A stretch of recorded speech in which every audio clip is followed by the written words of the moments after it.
Oh, bollocks. Why do I keep losing that lead? Should I be looking at a postcard in London? Or a Vauxhall Aston? About saying someone important about Right. Hello, periscopers. Hello. There's that lead. Hello, showbiz journalists.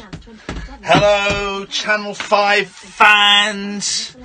Hello, lazy reporters. What have you forgotten? I've not seen it. Got it. You got it? You got it? You got it? You got it? My brain has just left me now. It happens at your age. Later.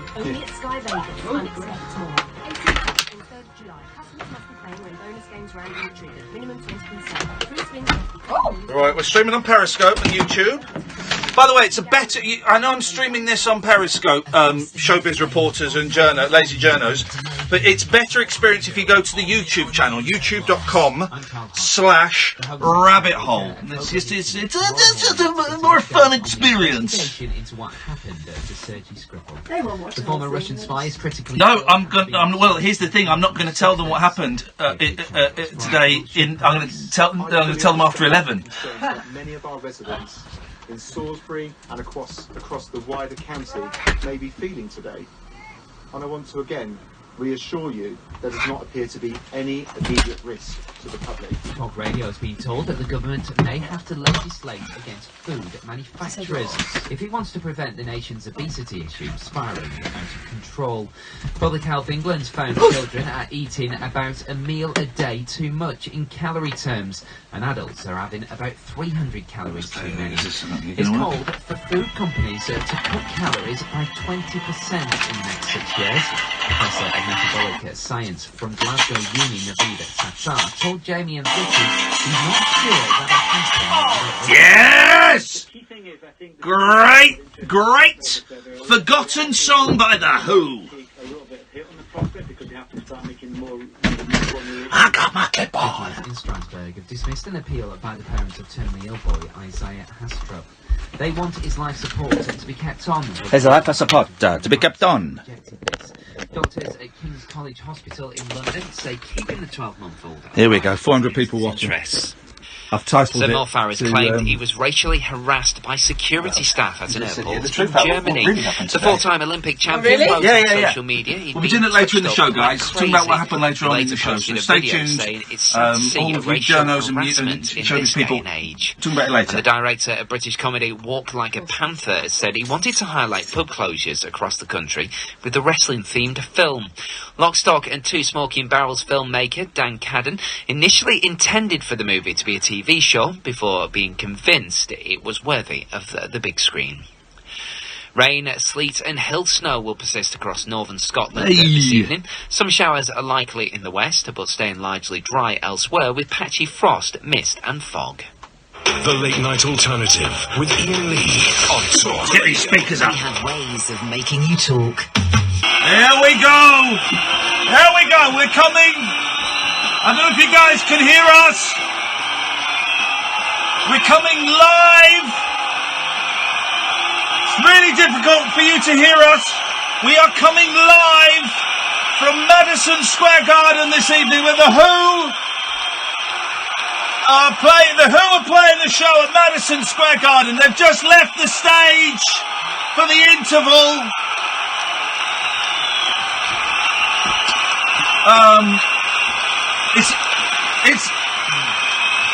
It's an afternoon show here at Madison Square Garden. Obviously, it's night time in England. About 5 o'clock. It's about 4 or 5 o'clock in the afternoon here at Madison Square Garden in New York City. We didn't bring our watches. Watches are for squares. Yeah. And as Pete Townsend, Roger Daltrey, John M. No, he's dead. And the rest of the guys leave the stage for the interview. Here, listen to that crowd going nuts for The Who. Bloody hell! They're going apeshit!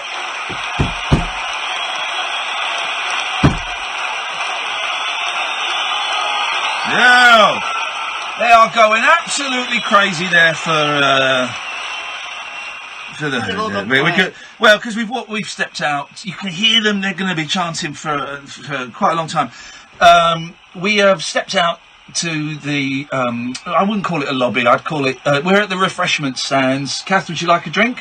Fine, thank you. Okay, I'm gonna. Hang on a minute. I'm looking at these fine American refreshments here. And I'm going to have a root beer okay. and a meat dog. Hang on a second. Okay, fine. Could we get hang on a second. Root beer for the lady. Oh, hang on, root beer for the lady. Okay, and I'm going to have a Pepsi Cola, please.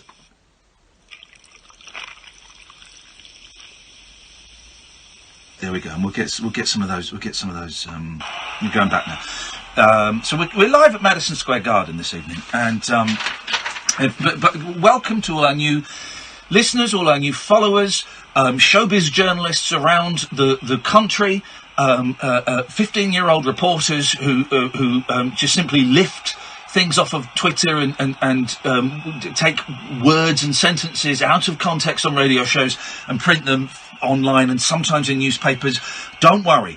I know why you're here, and I will this evening tell you exactly what happened earlier on today. I promise you'll get your story. You'll be able to file it before midnight. That's going to happen. You've got that. Just get ready. That's going to happen. In the meantime, from Madison Square Garden, we've got some great phone-in topics this evening, and these are they. Number one is famous conveyor belts, and that links up to a story that I read in the paper. I haven't actually read the story. We'll do it later. Doesn't matter. There almost wasn't a conveyor belt in the Generazione Gamos, the Generation game. There almost wasn't. So famous conveyor belts. And I'm trying to think. I remember once I did a pilot for a TV show called You Don't Know Jack, right? And it was a quiz. And let's walk a little bit further away from it.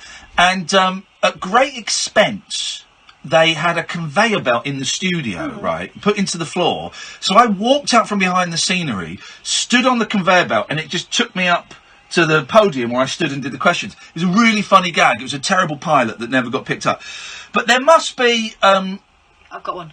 No, I've got one. Go on. Bertha's mouth. Remember Bertha? Yep. Lovely Bertha. I've got one. The Travelator. That's a great one. The one with Willy Wonka's everlasting gobstoppers on that went... Remember? No? I had to make that really fast. Okay, you didn't. You're not essential for the start of the show, so you could have really taken your time. Want to go stick a bag back in it? No, don't I mean, touch that's poor. So we've got that famous conveyor belts. Which we did this one recently. I remembered now. Which B-sides are better than the A-sides? God only knows was the B-side to Wouldn't It Be Nice. Imagine that. Someone said on Twitter, and I'd agree with this, Rain is better than Paperback Writer. Have you heard the Beatles song Rain? No, I haven't. Let the rain come so everyone can see that the rain shines down. You've not heard that? Fair play, that is better than Paperback I like Paperback Writer, but Rain's a bit of a mess, actually. But so we've got that. Crap films that you really love. What is there a crap film that people go, oh, it's crap, and you go, do you know what? I know it gets 4.6 on IMDb, but I just... You like two films that I hate. They are officially crap. Well, okay. Anaconda and Congo. I don't think I've ever seen Congo. Right. You're confusing me with your other presenter. So there's that. 0344 499 1000. Where is the worst place that you have had a sleep? And some of you were tweeting me some really good answers. It's a phone-in show, not a tweeting show. What have you broken in someone else's house? Someone told me, again on Twitter, a really good story about scratching something in someone else's house, but I don't remember it. So if you know that person, if you could encourage them to call in. Right, so I was on the phone to my kids today, my 6-year-old, and I said, dude, I'm trying to come up with some subjects for people to phone in with. And as soon as I said it, I thought, I know what he's going to say. I said, have you got any questions for the listeners? He went, yeah. Have you ever seen a ghost? Right, this is the one that he asked last time, and he got completely spooked. He was in tears. He was sat there in tears, and he had nightmares for a month afterwards. But to be fair, he did misunderstand one of the stories. There was a woman who'd seen the outline of a cat, and what he thought she said was that she'd seen like the lining of a cat, like the skin turned inside out, which is a horrific image. So for my son, have you ever seen a ghost? 0344 499 1000. I think Ross is watching us on YouTube. He says there is no time delay on the feed from you in New York. That's because it's not 1986. How much are the hot dogs? They're $5. It's amazing as the mics are the same as your studio mics. Well, that is because this is all green screened. This is green screened. And can you send me a postcard, please? That is old-fashioned, mate. That can't happen. Here's a trick I like to do. We've got the adverts coming up, guys. They're loving that. We'll just put the microphone in the thing there. Forgot they could see us. That's annoying. So 0344. We got Alan Caddick, we got Rainbow George, we got Zach, we got Andre, and we've got you. And I'm starting to get a bit sick of it. If I'm honest. Iain? I'd say we've got no birds. Sorry, because we got no chicks. We got no chicks. No, try again. Well, you should have heard what I was going to say, and I stopped myself saying. Not again. If you want to come and. If there are any ladies listening that want to come and entertain some gentlemen folk and just waft their beautiful perfume around the phone-in show, did James Whale not leave? You'd be very, very welcome. Ladies especially welcome. And if you want to know what happened today, you'll get that. I promise. I know a lot of journalists are waiting on that. 0344 499 1000 is the telephone number. This is the Late Night Alternative, live from Madison Square Garden in New York. Talk Radio. Speakers off, please. Talk Radio. We'll get you talking. Good, that, cheery. I just found that. Please do that. Hi, Cara. Oh, Hi, Cara. Oh, do you like it? I wasn't sure about it at first. Now, tell me, do we have 50 of this dress? App says yes, but I'll double check. Yeah, I'll send you some pics. Fab. Want to do more in less time? Unified Communications joins up your landlines, mobiles, desktops, laptops and tablets to improve productivity. The future is exciting. Ready? Search Vodafone Business. Terms and conditions apply. Hey, you! And you, the rather brilliant British business leaders out there. I know you've got a gazillion plates to spin and umptillion things on your to-do list. But let me ask you this, Debs of Doggy Daycare Deluxe Newbury, and the team in yet-to-be-named tech startup Ipswich, who's taking the time to check your bank fees? That's what I thought. Britain's better. Is my computer up? So I'm just going to play a little bit of cheering over these adverts. So just turn the computer you're up. on the right tariff for your business every year. Search HSBC Business Banking to find out more. Back to the plate spinning. HSBC. Together we thrive. For businesses up to £2 million turnover on a small business or electronic banking tariff business current account. Promise based on an annual review of your last 12 months account activity. T's and C's apply. See website. You will never be Chuck Norris. You will never save the world. But you can save up to 40% on the Fiat Professional range of vans. That's pretty cool. Okay, it's not as cool as being Chuck, but this ain't a movie. Save up to 40% at your Fiat Professional dealer now. T's and C's apply. Saving up to 40% varies depending on Fiat Professional model. Valid until 31/03/18. Visit fiatprofessional.co.uk for more information. Oh yeah. Days and weeks can fly by, but if you're worried it's cancer, time can slow down and almost stop. That's why, with Bupa Health Insurance, you can call us about any symptom of cancer without seeing your GP first. Depending on your cover and your symptoms, we could even refer you to a consultant there and then. Bupa Health Insurance. For living. To find out more, search Bupa. Direct access services may not be available for some underwriting methods, and you may need to provide evidence the conditions are not pre-existing. The Late Night Alternative with Iain Lee on Talk Radio. We'll get you talking. Okay, live from Madison Square Garden, and the Who will be coming back on stage. It's an afternoon concert. It's for disabled children. It's for the orphans of 9/11. So they'll be coming on to do a show later on. And if you want to know what happened today on Channel 5, I'm going to give you all of the details a little bit later on. Before that, though, let's go to... Hello, George. Hello. Hello, George, you're on the air. I'm on the air. I didn't realise I was on the air last night. Oh, did you not? I thought... Oh, Did you say? I think I said. I'm pretty sure I said. I think you did, yes. I played it back. I played the whole programme. Oh, you absolute pudding. And you've been doing this game longer than me. You should have known the reverential tones of someone who's on air. I didn't realise. Oh, I you feel silly really sausage. stupid. Well, you shouldn't feel. Well, okay. Next time I'm going to make it. Can we get a siren that says "You're on air, you're on air," and we'll play it. You know, for people like George, old people is what I'm saying. How you doing, George? All right? Yeah, there were a couple of things you got wrong in your introduction to the call. Oh, go on.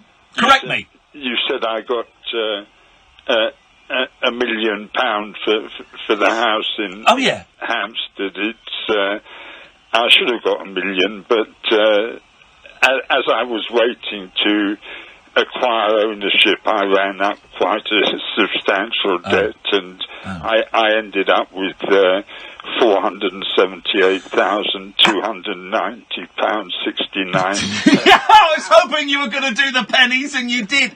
Yeah, well, by the time I got down to the 69 pence a few years later, I'd had a bit of an adventure with the money, spent most of it in. Have I got it right though, George? That you squatted in that house? And I didn't squat. No. What did you do? How did it work? My landlord, I told you I moved back into the house on January the 1st, 1984. I'd been away for 8 years, and my original landlord had died, and his son had become the landlord. Right. And there was some question about rent that he thought hadn't been paid for a few months, and which wasn't correct, but it developed into a situation where I never paid him any rent at all, and the rent wasn't expensive. It was only something like 25 quid. 25 quid a month, I think it was, or something like that. This is the 1800s or something. £25 a month? Something like that. Incredible. Yeah. And that's 1984. Yeah. And then it built up to a situation. I mean, the benefit people offered to pay him the rent, and he didn't reply to them at all. And it built up to a situation which links to the worst night you've ever spent anywhere. Here we go. And that was in Wandsworth Prison. My first night in Wandsworth Prison. That was at the end of August 1989. And this was for not paying the rent? No. Oh.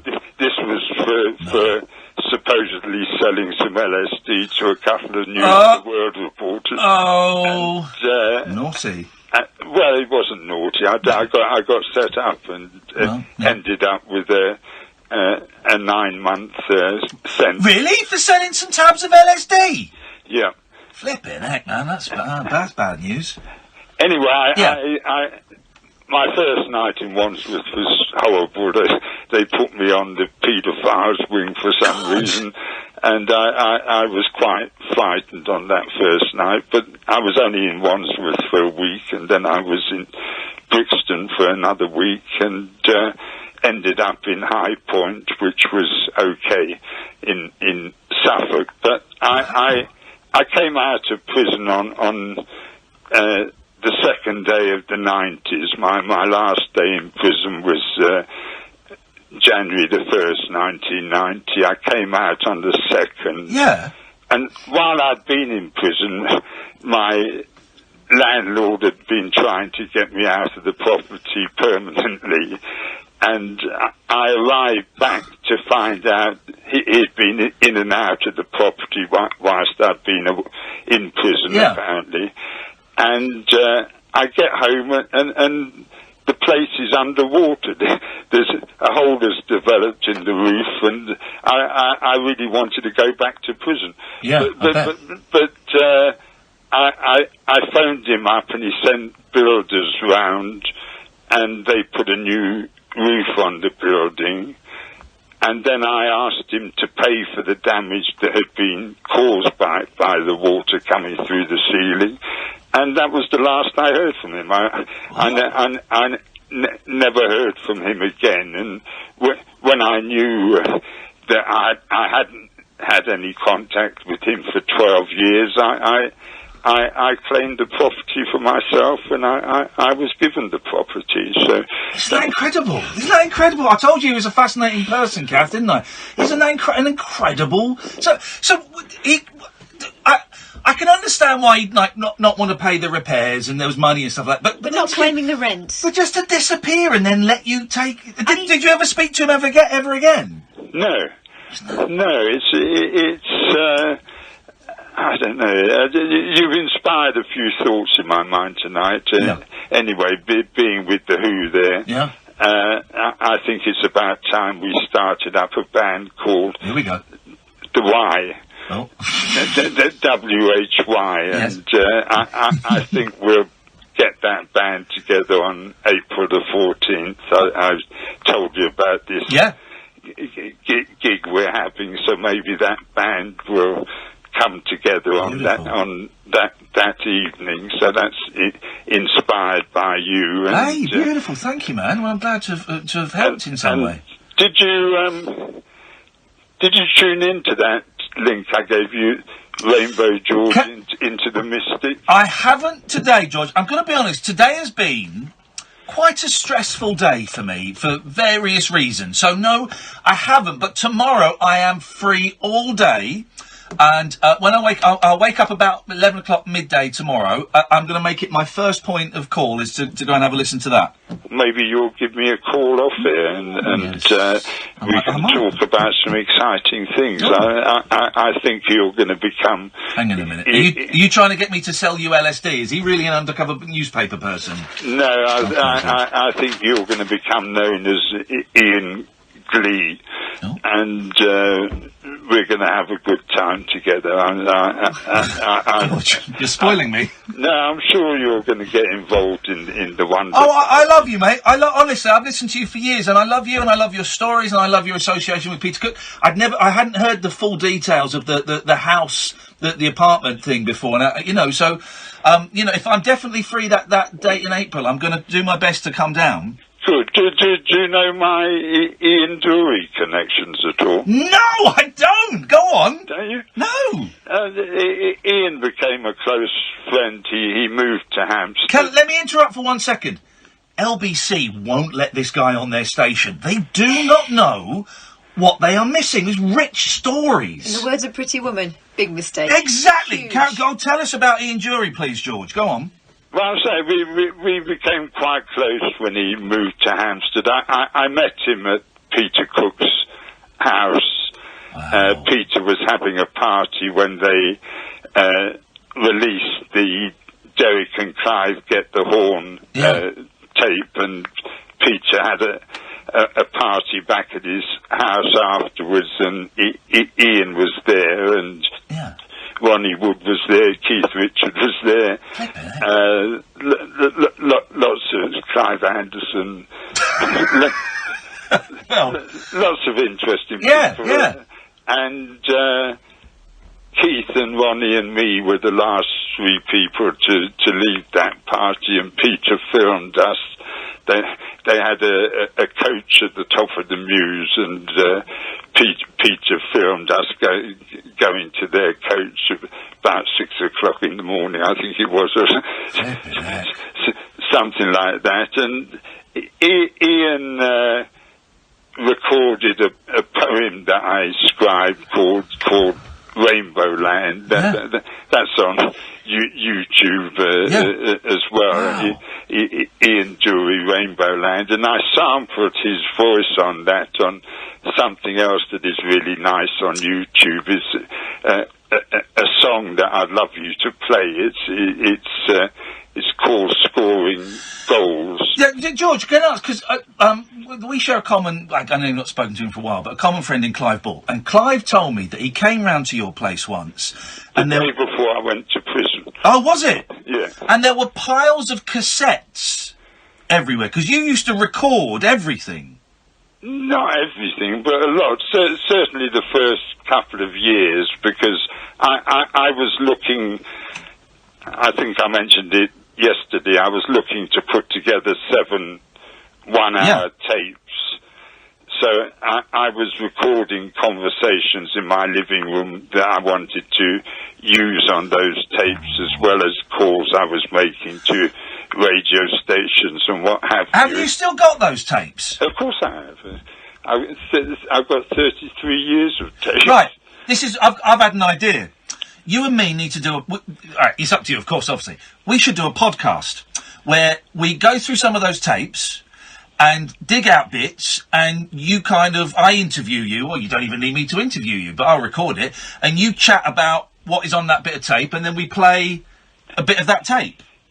I think it would go viral. I think it might do. And we put it out as a podcast on iTunes. I can do all that. I'd love to do that. There's a book coming out about me in the summer. Yeah. It's called Making a Profit, Prophet. Yeah. And it tells the story of how I made my late friend Ronnie Carroll. Do you know the name? Now, I do know the name Ronnie Carroll, but I can't think who that is. Ronnie Carroll was an Irish crooner. Right. And he represented the UK in 2 Eurovision Song Contests. There we go, of course. In 62 and 63. Yeah. He came fourth both times. I used to say Ronnie was a very forthcoming sort of guy. There we go. And he was on his way out of this world, coming up to the 2016 general election. Yeah. And I asked him if he would be a candidate in Hampstead and Kilburn, and he was up for it. He'd been involved with me for about 20 years and had stood in various elections and by-elections. And he died a couple of weeks before the election, but he was still on the ballot paper. How many votes did he get?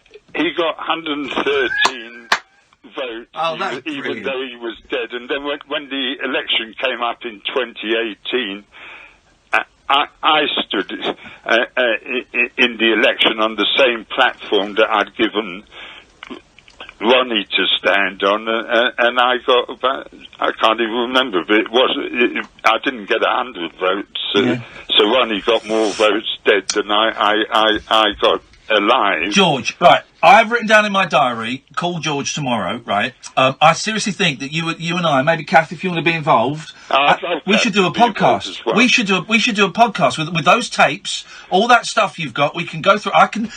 We can do the technical stuff. We can record it and digitise some of the tape, not all of it. It's 33 bloody years of it.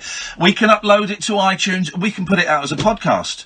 That would be so lovely. We're going to do it, man. We're going to do it, definitely. George, listen, I'm going to move on. I'll give you a call tomorrow, okay? Lovely. I look Thank you, forward man. to hearing from you. Take care. Cheers, Bye-bye. Catherine. There we go. Thank you, George. LBC won't allow him on, right?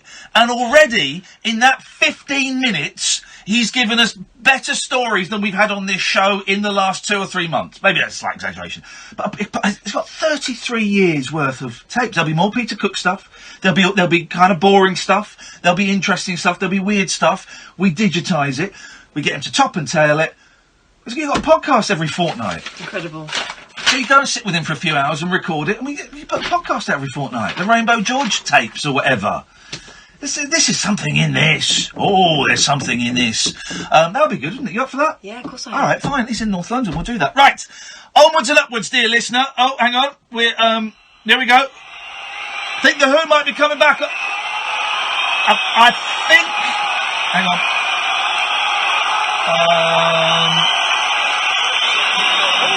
Yeah, the Who are coming back on stage. Bizarrely, they're starting in the middle of a song. They're coming back on with Squeezebox.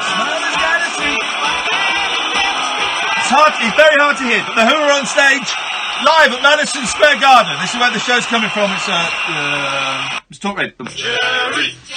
You've watched the Cult TV show. You've seen the I don't know, controversial but opera. it'll be brilliant. You've read the best-selling It'll be book. brilliant. And drunk the intoxicating aftershow. Now, check out the Jerry Springer Radio Show right here only on Talk Radio. There we go. Jerry Springer live on tape from a coffee shop in Kentucky. But enjoy the very best stories aren't all as good as conversation, that. recreation, and But just a little this is a bit of caffeination. history. Tales, tunes, It's a and bit of history, tomfoolery on man. the Jerry Springer Radio Show. This Sunday morning from 6. Only Talk Radio. Beautiful. Fine, we're in. We're in. Unmissable late night radio with the original king of unconventional conversation. Make contact with Iain Lee. The Late Night Alternative with Iain Lee on Talk Radio. Hang on. I've done something with the iTunes. I've made the iTunes go small. Hang on. There we go. There we go.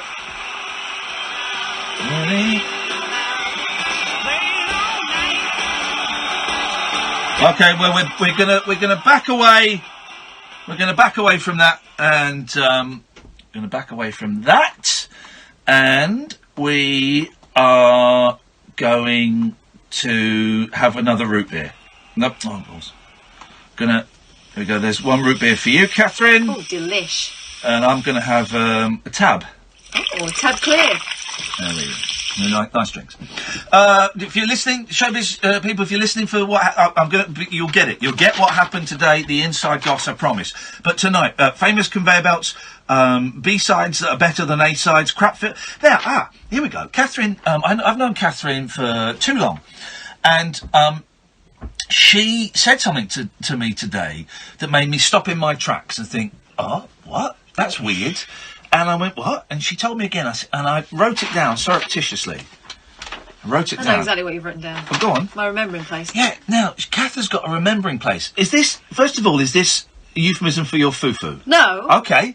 Won't find anything in there. No, I think it'd be, All right, moving on. Best forgotten. Gone but not forgotten. Private is what it is, private.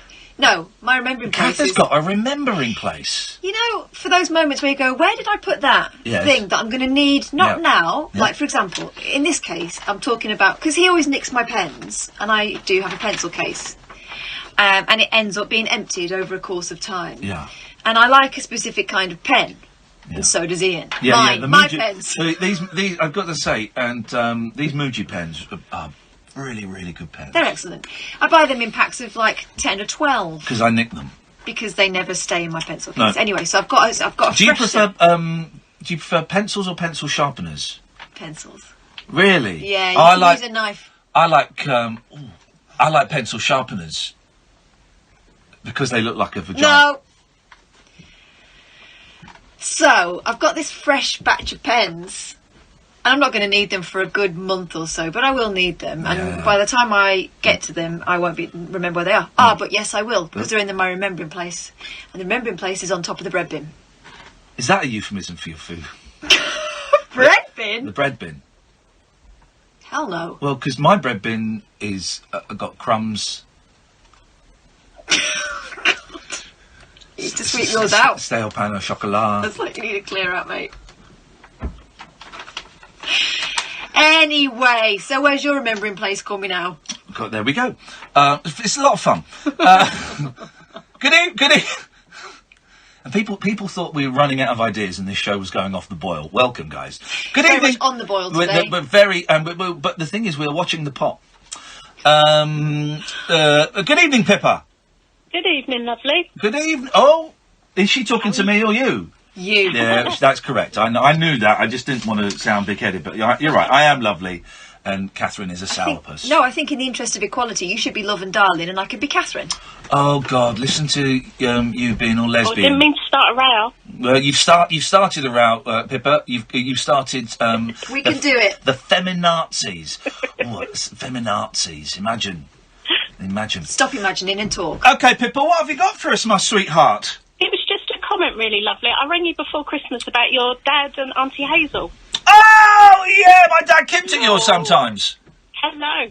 I just felt after the last few days, Yes. and in particular your pretty crap day today, I just kind of feel I needed to say something to you, really. Oh, am I going to get told off? Is the No, spirit not of my dad possessing you to give me a rollicking? Not at all, quite the opposite. Oh. I can't really claim to have known your dad very well, but I did know your Auntie Hazel extremely Yeah, well. lovely Auntie And I just wanted to say to you today, if she was here, she would say to you, hold your head up You're going to make high, me cry. Go on. never apologise for who you are, Yeah. and don't let the bastards get you down, mate. Yeah. That's what she'd be saying to you today. Oh, you're going to set me off. Yeah, you're So, right. well, I think you needed to hear that today. I thought maybe that'd help you out a little bit today. Thank you, mate. Can I just say, right, I'm fine. Right, to everyone, I'm fine. And today was, I consider it to be a victory. I'm fine. But I'm not saying this to you, but I'm saying because a lot of people have said, I'm fine. But I really, that's a really lovely thing, a very kind thing to phone up and do, Pippa, and I really appreciate that. Thank you. You're very welcome. Nice to speak to you. All right, lovely. Take Thank care. you. Ta-ta. Bye. There we go. You see? Pippa. My Auntie Hazel, right? I've said this before. I may have told this story before, but we didn't see my dad's side of the family from when I was 15 because that's when he left. And I made this decision that I wasn't going to see that side of the family. Terrible decision because I had 2 uncles and 2 aunts, and my nan and granddad. Never saw my nan and granddad again. Never saw them again. Imagine that. Jeez, it was a terrible, terrible, terrible thing. Loads of cousins. And so I didn't see them until my dad was dying, like 5 years ago. And I saw Auntie Hazel. Auntie Hazel was coming to visit my dad, and me and my sister like, oh, this is going to be weird. And it wasn't. It was lovely. And it's like, all right, fine, we're going to start seeing the aunts and uncles again. This is wicked. And then I don't remember how quick it was, but it was like a few weeks after my dad died, got a phone call saying Hazel had leukemia. Right. So I went and saw her in the hospital, and we had to sit on other sides of the room because she was on loads of, I don't know, chemo or whatever it was. But she was really sensitive to infections. And I sat and chatted with her for an hour, and it was great. And then she died. Imagine. And then, because, anyway, I've not kept in touch with that side of the family again, and that's something I need to pick up, and I will pick up. 0344 499 1000. Let's go to Alan Caddick. Good evening, Alan. Evening, Kath. Let's go through... Kath's not talking to you. I am the boss. No. Let's go through these topics, Alan. Let's see what you've got. I've got a question first before you go through the topics. How much is the Who T-shirt? Oh, the Who T-shirts. Hang on a minute. Let me just go and have a. It's the merch stand. Hang on a second. Let me just. Double XL. Hang on a second. Double XL. Hang on a second. It's quite some distance away. Hang on. Same price. Hang on. Oh, here we go. Let's go. Excuse me, sir. The T-shirts for the Who. Can you tell me, how much they are? Yeah, the T-shirts.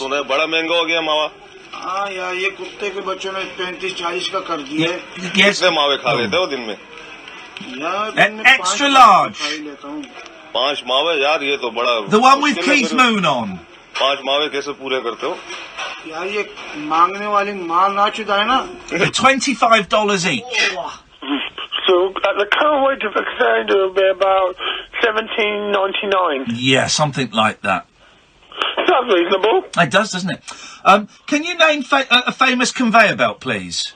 Well, we read that conveyor belt on Don't Forget Your Toothbrush with Chris Evans. Oh wait, what was the conveyor belt? I don't really remember that programme very well. What was on the conveyor belt? Where was it? What was going on? We used to walk on it. Oh, yeah, all right. I'm not going to write this down. So we got that. There was also the conveyor belts with the walking on that Go Now video. You know the 4 dudes where they're doing what are they called? Go Team. Go Team. Go Team. The Go Team. The Go Team. The Go Team. The Go Team video. There's conveyor belts there. Well, they're more like treadmills, aren't they? Yeah, but it's conveyor belt technology. It's conveyor belt technology. And they made that into a Big Brother task. What? Don't forget your toothbrush. No, that Go Team video, they made that a Big Brother task in Big Brother 10. Name a crap film that you really love. Superman 4, The Christopher P. Oh, shut up. You know where that was filmed? New York. Shut up, man. You know where that was filmed? Milton Keynes. Milton City of Keynes. Dreams. Yeah. Filmed in Milton Keynes.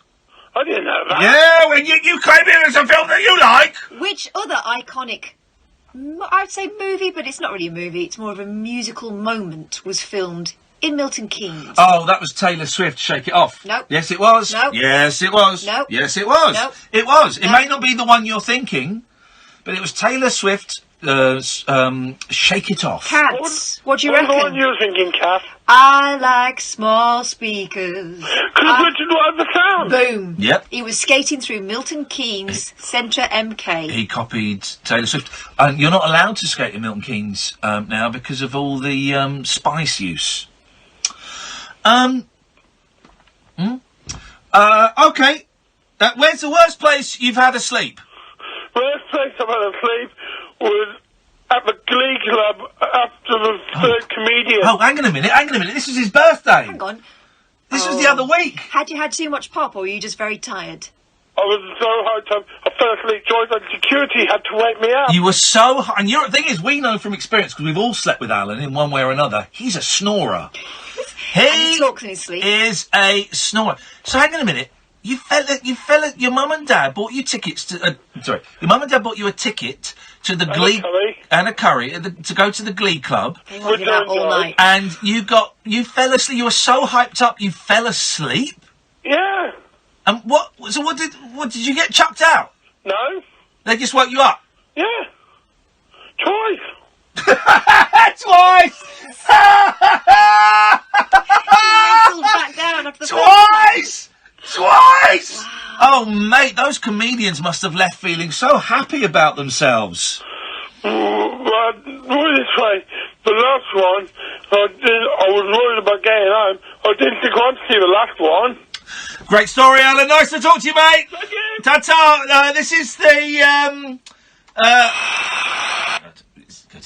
Across the UK, online. You have to be woken up twice! Brilliant! Not just once, but twice.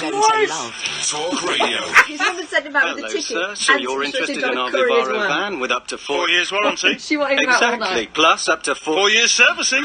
Right again. And 4 years, 0% APR finance with Vauxhall Help to Buy. Really? For the time. Search Vauxhall Vivaro. Vauxhall, British brand since 1903. Conditional sale, 4 years 0% APR, minimum 20% deposit plus VAT at 20% on total price. Financed by Vauxhall Finance, subject to status, 18 plus, business users only, T's and C's, mileage limitations and exclusions apply. What are you up to?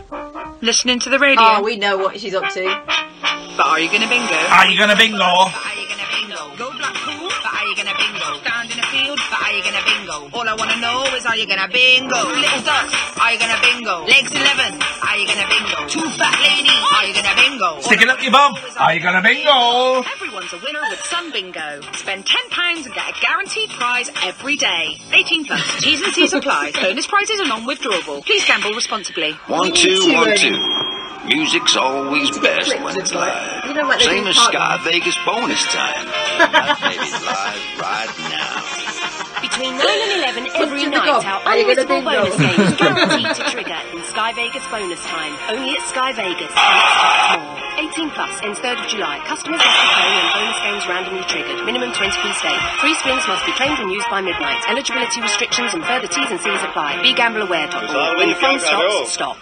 With a credit limit of up to $1,500. I'm just trying to find a man saying $20. You can't find it, so all I got was this. Before you apply. It's just, Hang on, it's just you a man in can karate at saying some stuff. askocean.co.uk. And checking doesn't affect your credit rating. So what are you waiting for? Head to askocean.co.uk to see in seconds if you can have an Ocean credit card. 39.9% APR representative variable. Intelligent Lending Limited is a credit broker. Capital One is the exclusive lender. It was okay, go, not team. Yeah, go we go, team.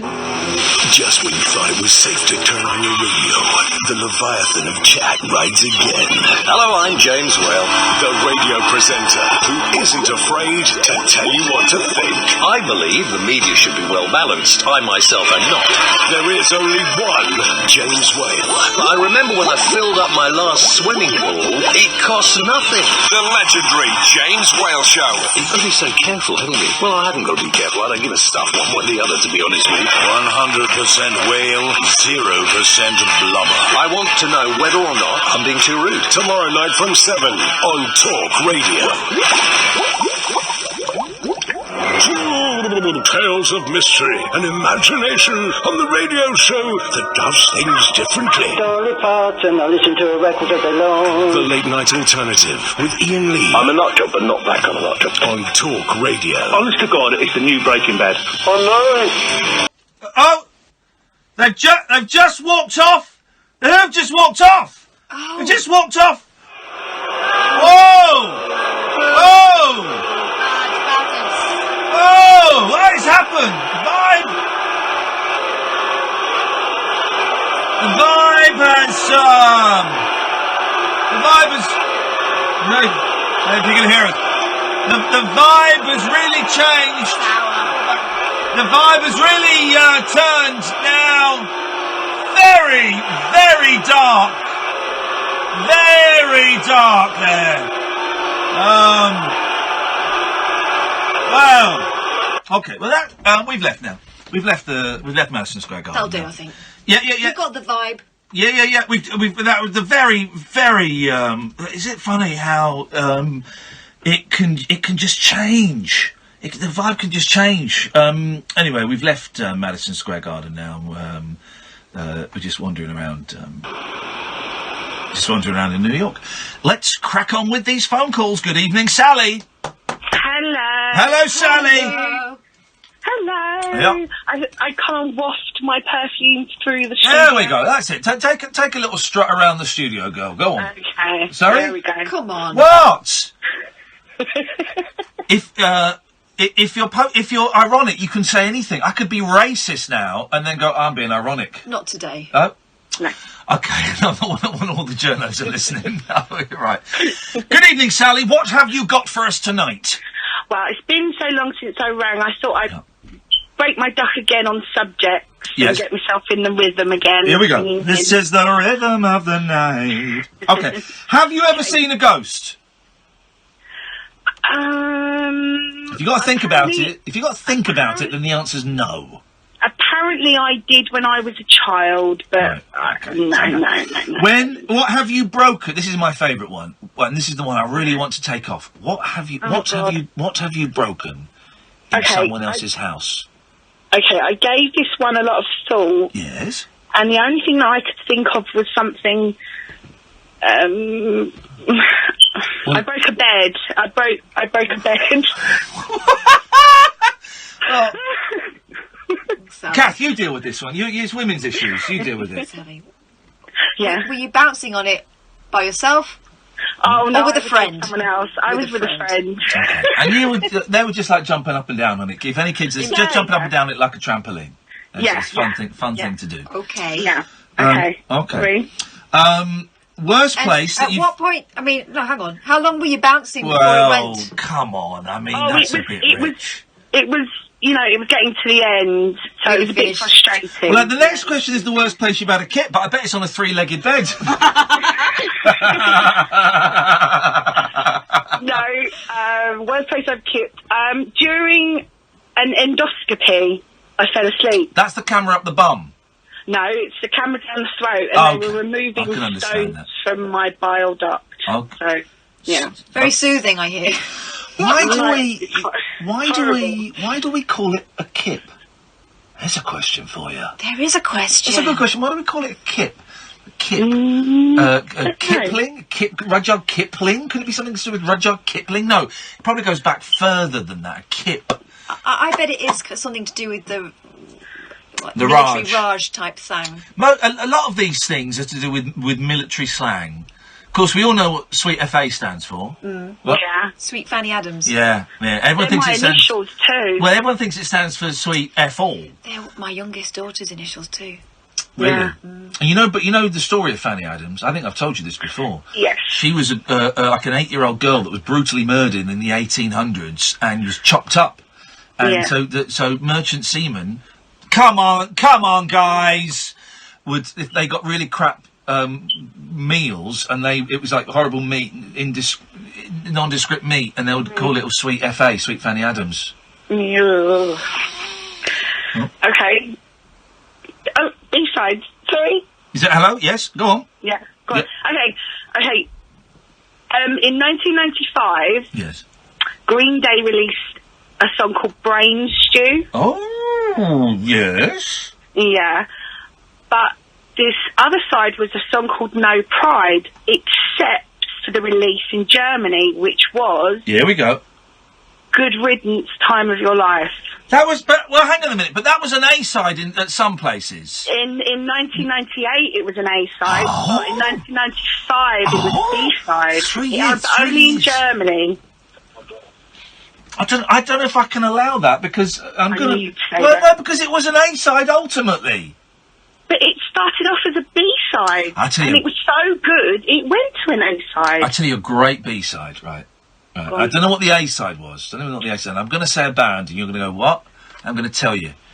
Okay. B-side, and it's different to the album version, because the B-side is slathered in strings, right? And the album version ain't got the strings on. And I've not been able to find it since, right? Yeah.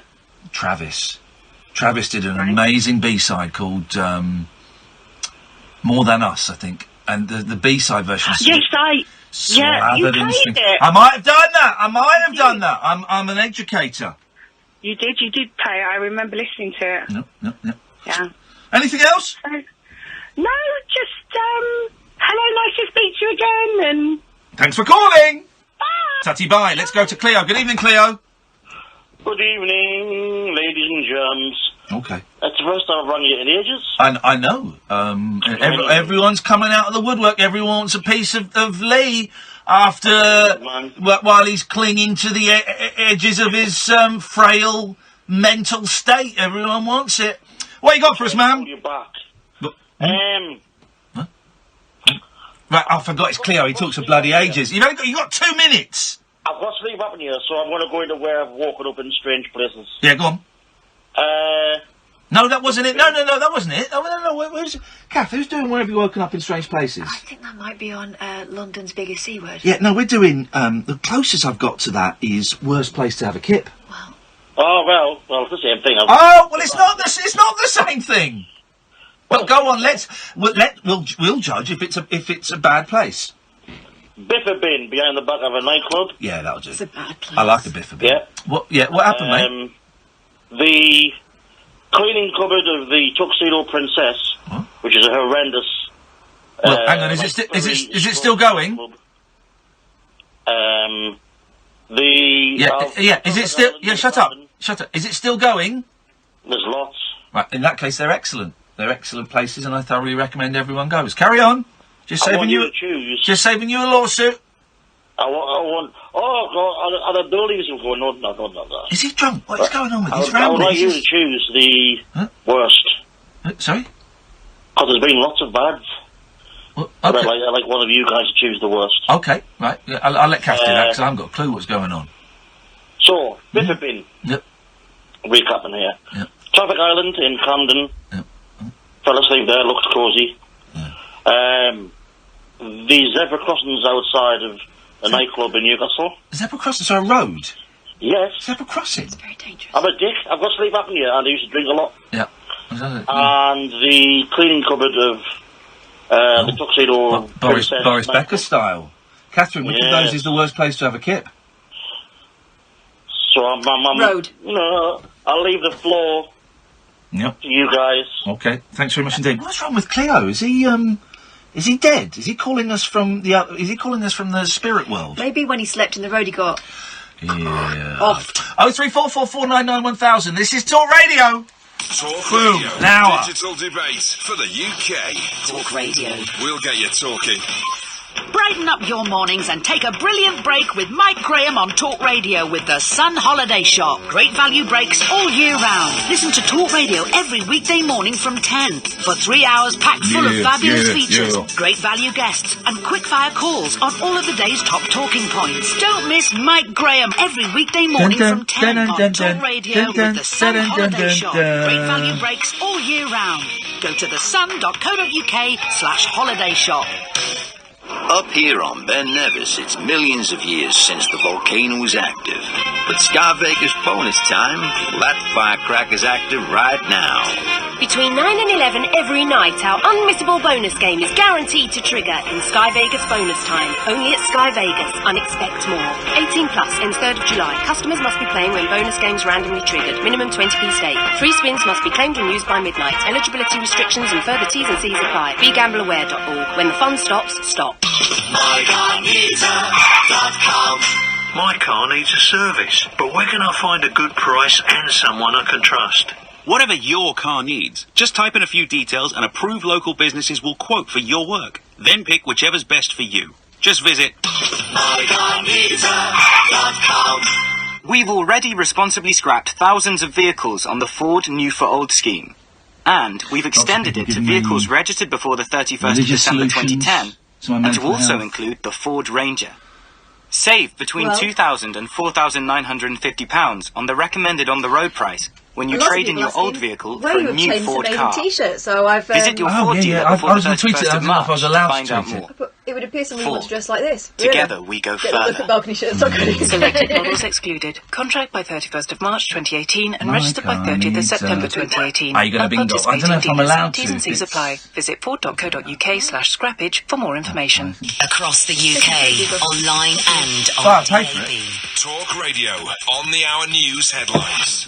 I'm Carl Hartley. A leading security expert has told Talk Radio Russia isn't the only nation to consider over the suspected poisoning of a former spy. An inquiry into the murder of Alexander Litvinenko was led by then senior MI6 officer Christopher Steele. He was also the author of the Trump dossier that helped trigger an FBI Are you Wonder Woman? investigation into links between Russia and the White House. Anthony Glees, Director of Intelligence Studies at the University of Buckingham, says it's almost certain Sergei Skripal was a source of Steele. Anthony Glees. Trump was mighty displeased with MI6 and Christopher Steele for embarrassing him with a revelation in the dossier that was prepared for Hillary Clinton's campaign, purportedly. Now, Donald Trump has welcomed talks between North and South Korea, which suggests that Kim Jong-un could be willing to give up his country's... Oh, mate! He's reportedly told the Come on! to surrender them in exchange for getting security guarantees.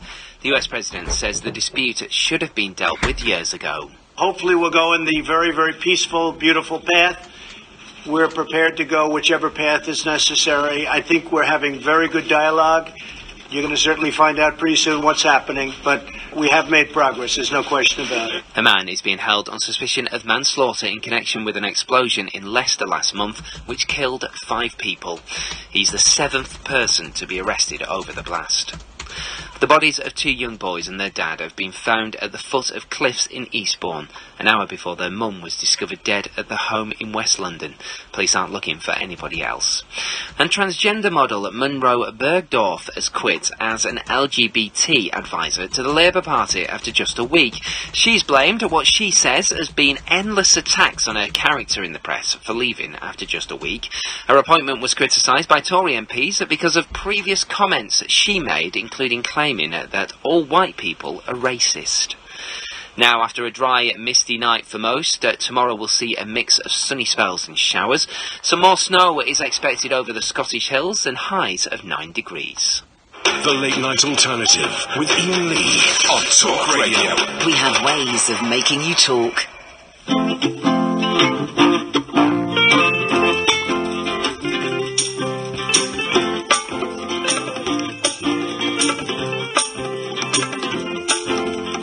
I had to leave you and go away, but I think about you every day, in the morning and in the afternoon. I wish that I could see you soon, and when I held you I felt so fine. It was like there was nothing left on my mind. It was like Rockaway Beach in the month of June. I wish that I could see you soon. I had no plans to meet you, baby. I had a million things to do, baby, but you hit my heart with a harpoon. I wish that I could see you soon. The angels go, how long till you can see her? And I'm like, the sooner the better. Well, I have no way to say, and there's nothing I Hello, can do. Periscopers! Say, and there's nothing I can do. Go.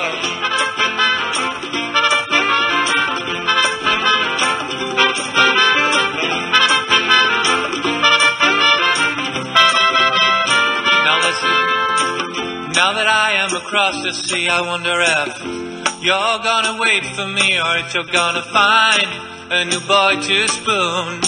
I wish that I could see you soon, and if you wait a little, my pretty friend, until I come back to hold your hand, we'll be like birds when they break through a cocoon. You know, I wish that I could see you soon. It's been a while since I felt like this, and now I found someone I really miss. Under the sun, under the moon, I wish that I could see you soon, angels. How long till you can see her? And I'm like, the sooner the better. Do you really think she will wait for you? And I'm like, there's nowhere to say and there is nothing I can do. There is nowhere to say and there is nothing I can do. This is some song, I forgot about this. Herman June.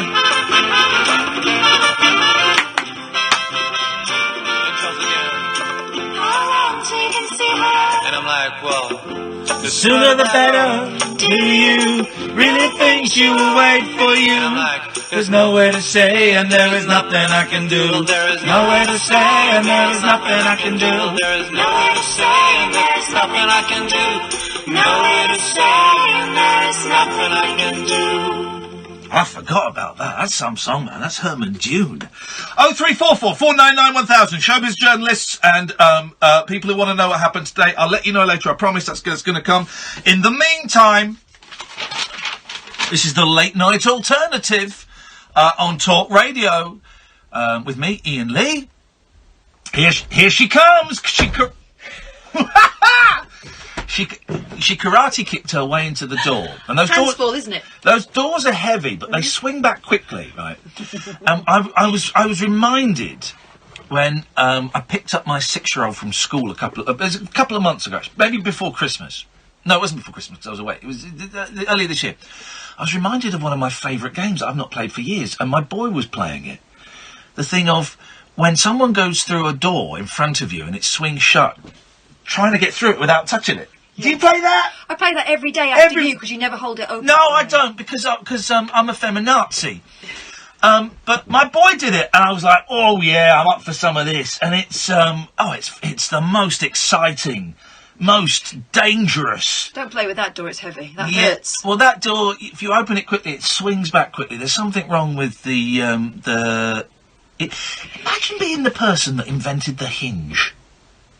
Can you imagine being that guy? I'm assuming it's a guy. Sorry, girls. Maybe it was a lady. And going, oh, I've invented a hinge. I've invented something for doors. I've invented something. I don't know what it's for. It flaps open and shut. It flaps open, and then you can either have it sprung loaded so it flaps shut, or you can leave it and it stays there. Can I do a woman's voice? Do you remember Hinge and Bracket? Yes, I do. I used to love them, but I don't remember. They were two posh old ladies, but they were men. One played the piano. And they lived in like a nursing home or something? No, I just remember the piano. But what were they? Was it a sitcom? They were like Fry and Laurie, but with wigs on. Yeah, but that's a weird... I remember watching it when I was like 10 and thinking it was funny. That's a weird thing. What did they... Hang on a second. Let's go to the internet. Kind of Noel Coward-ish, their songs. Oh, they were like that. I took it up the wrong one. I don't think they said... They might have. It would have gone over our heads in our tender youth, wouldn't it? Dear Ladies was the sitcom. Here we go. Dear Ladies. Here we go. Let's have see if we get the theme tune. Here we go. This is Hinge and Bracket. All right. I want the theme tune for this.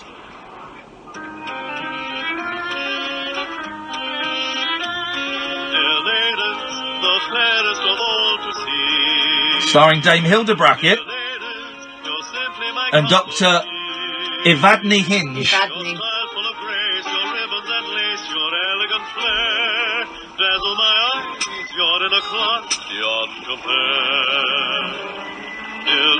By Patrick Fife and George Logan, so that must be them. I was like the blonde one. Oh.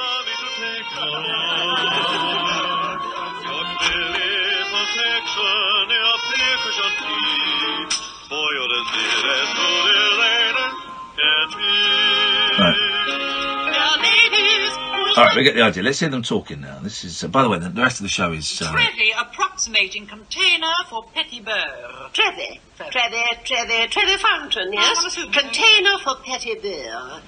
Container for petit beurre. Biscuit tin, yes? Yes, biscuit tin and a fountain. When is a biscuit tin like a fountain? When it's a square tin.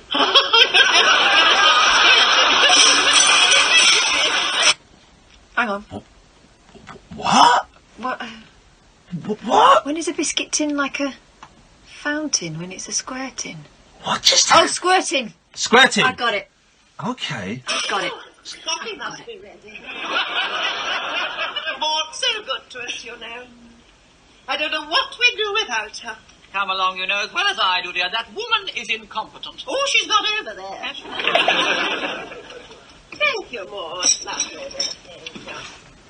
Saucer of coffee there. Yes.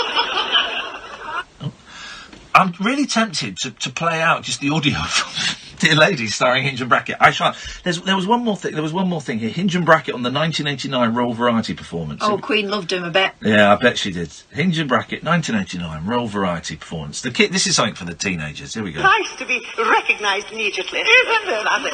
Of course, you may not have seen us for quite some time, so one or two of you might be wondering who we are. That's right, yes. You know, I can imagine the Queen Mother now sitting at home, bless her, watching this and seeing me and saying, by Jove, hasn't Evelyn Leigh worn well? And I can imagine Evelyn Leigh sitting at home watching this thinking, doesn't the Queen Mother look different without a hat? That is posh comedy. That is posh comedy. It's what I'd call smile humour. Are they dead, or have we just killed them with the curse of the show, which killed Roger Bannister? Who else did we kill this week? We killed the wind-up radio man. We did Trevor Bayliss, didn't we? We killed Roger Bannister and Trevor Bayliss. The show is cursed, by the way, guys. Hinge and Brackett. I mean, if they're not, then obviously it's not looking good for them now. Yeah. Let's see. They've got to be dead. They've got to be dead. They were dead, and they're not now? Fife, 2002. Yeah. Logan is... Oh. Are you telling us that either Hinge or Brackett... Oh, no. Dead. Sorry, guys. I hate to break it to you, Hinge and Brackett will not be appearing on this show. That's a shame. It's a shame. I do remember loving that as a kid, and something quite strangely... it's quite sexy, the blonde one. The dark-haired one reminded me of Maureen Lipman. Well... She may still be alive. Patrick Fife, died. Right. Dr. Evadne sang at the funeral. 95 years old. Dr. Evadne was worried she wouldn't be able to do the song justice. Right. Okay. But I think you're buying into the fiction of the universe of Hinge and Brackett. 95. Yeah. In 2015. Yeah. 97 now. Yeah. Right. Well, hang on. Brackett was 95. What about the gentleman that played him? I suspect they were significantly younger than the ages of the two old women that they played. I would shave off 25 years. Well, one's definitely dead. Okay. Let's stop reminding their family. Their family might be listening for a little bit of light entertainment, and you just keep going. Yeah, they're dead. They're dead. That one's dead. People said we'd run out of steam, that this show would run out of ideas. Come on, guys. The Hinge and Brackett revival starts here. I think one might still be alive. Hey, let's get them on. Or is this going to be one of those things I regret the next day? Let's talk about it tomorrow. 0344 499 1000 is the phone number. Good evening, Sarah. Hi, Ian. Hi, Cara. Hello. Hello. Are you alright, Ian? Yeah, I'm good, thank you. I'm excited because I'd forgotten all about Hinge and Brackett. She said that with a sympathetic head bob. Yeah. All right, Ian. I'm on top of the world. I'm going to hingeandbracketofficial.co.uk to get the... I've never heard of them. Yeah, well, you kids... Logan's still alive. Well, I'm 32. I should have heard of them, surely. Well, I don't... Hinge and... Oh, there's only one T. Was it a man and a woman? Because it sounded like two women.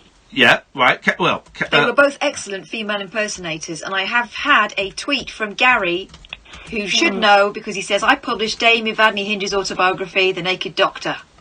And I can tell you that George Logan is still alive as Dr. Hinge.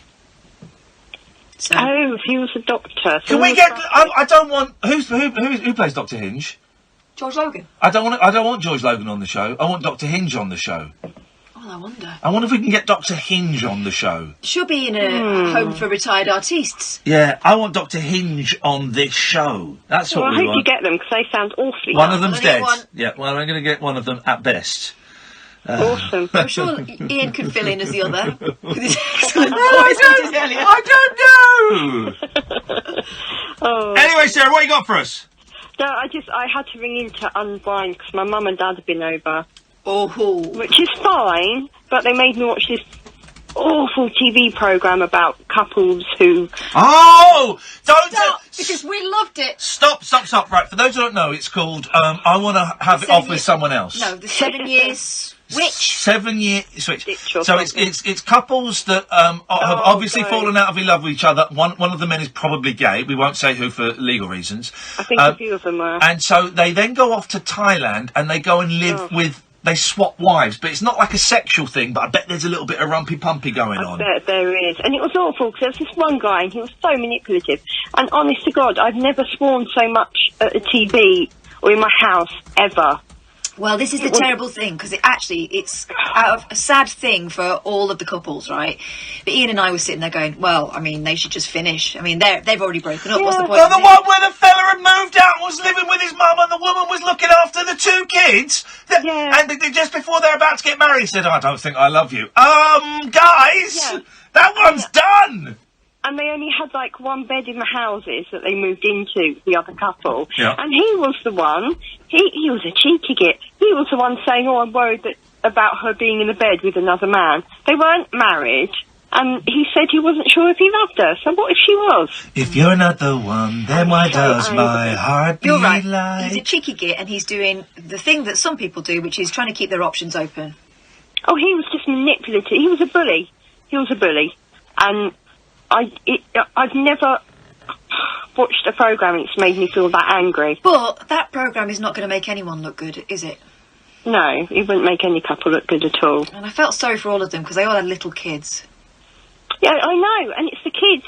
If they split up, the kids will see that in the future and go, what on earth were you doing? It's just wrong. It's wrong, but my mum wanted to watch it, so... Terrible, but we will be catching up tomorrow, won't we, Ian? With the bit we missed. Yes! We're going to watch it tomorrow. That's what's going to happen. You couldn't watch it all, could you? No, because you shouldn't have been able to watch it all either, because we started at 10 o'clock. I know, I'm sorry, I apologise. You know, I'm normally very on the ball with this. I know, but you've dropped the ball. The ball has been dropped.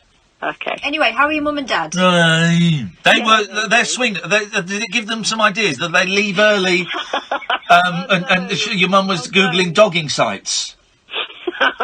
Ooh, so brave. No, imagine. My mum and dad are brilliant. No, I love them to bits. Imagine like, I know what, I love you so much, right? We're going to park in a car park and we're going to wind down the window and turn the hazards on and you're going to get your boobs out.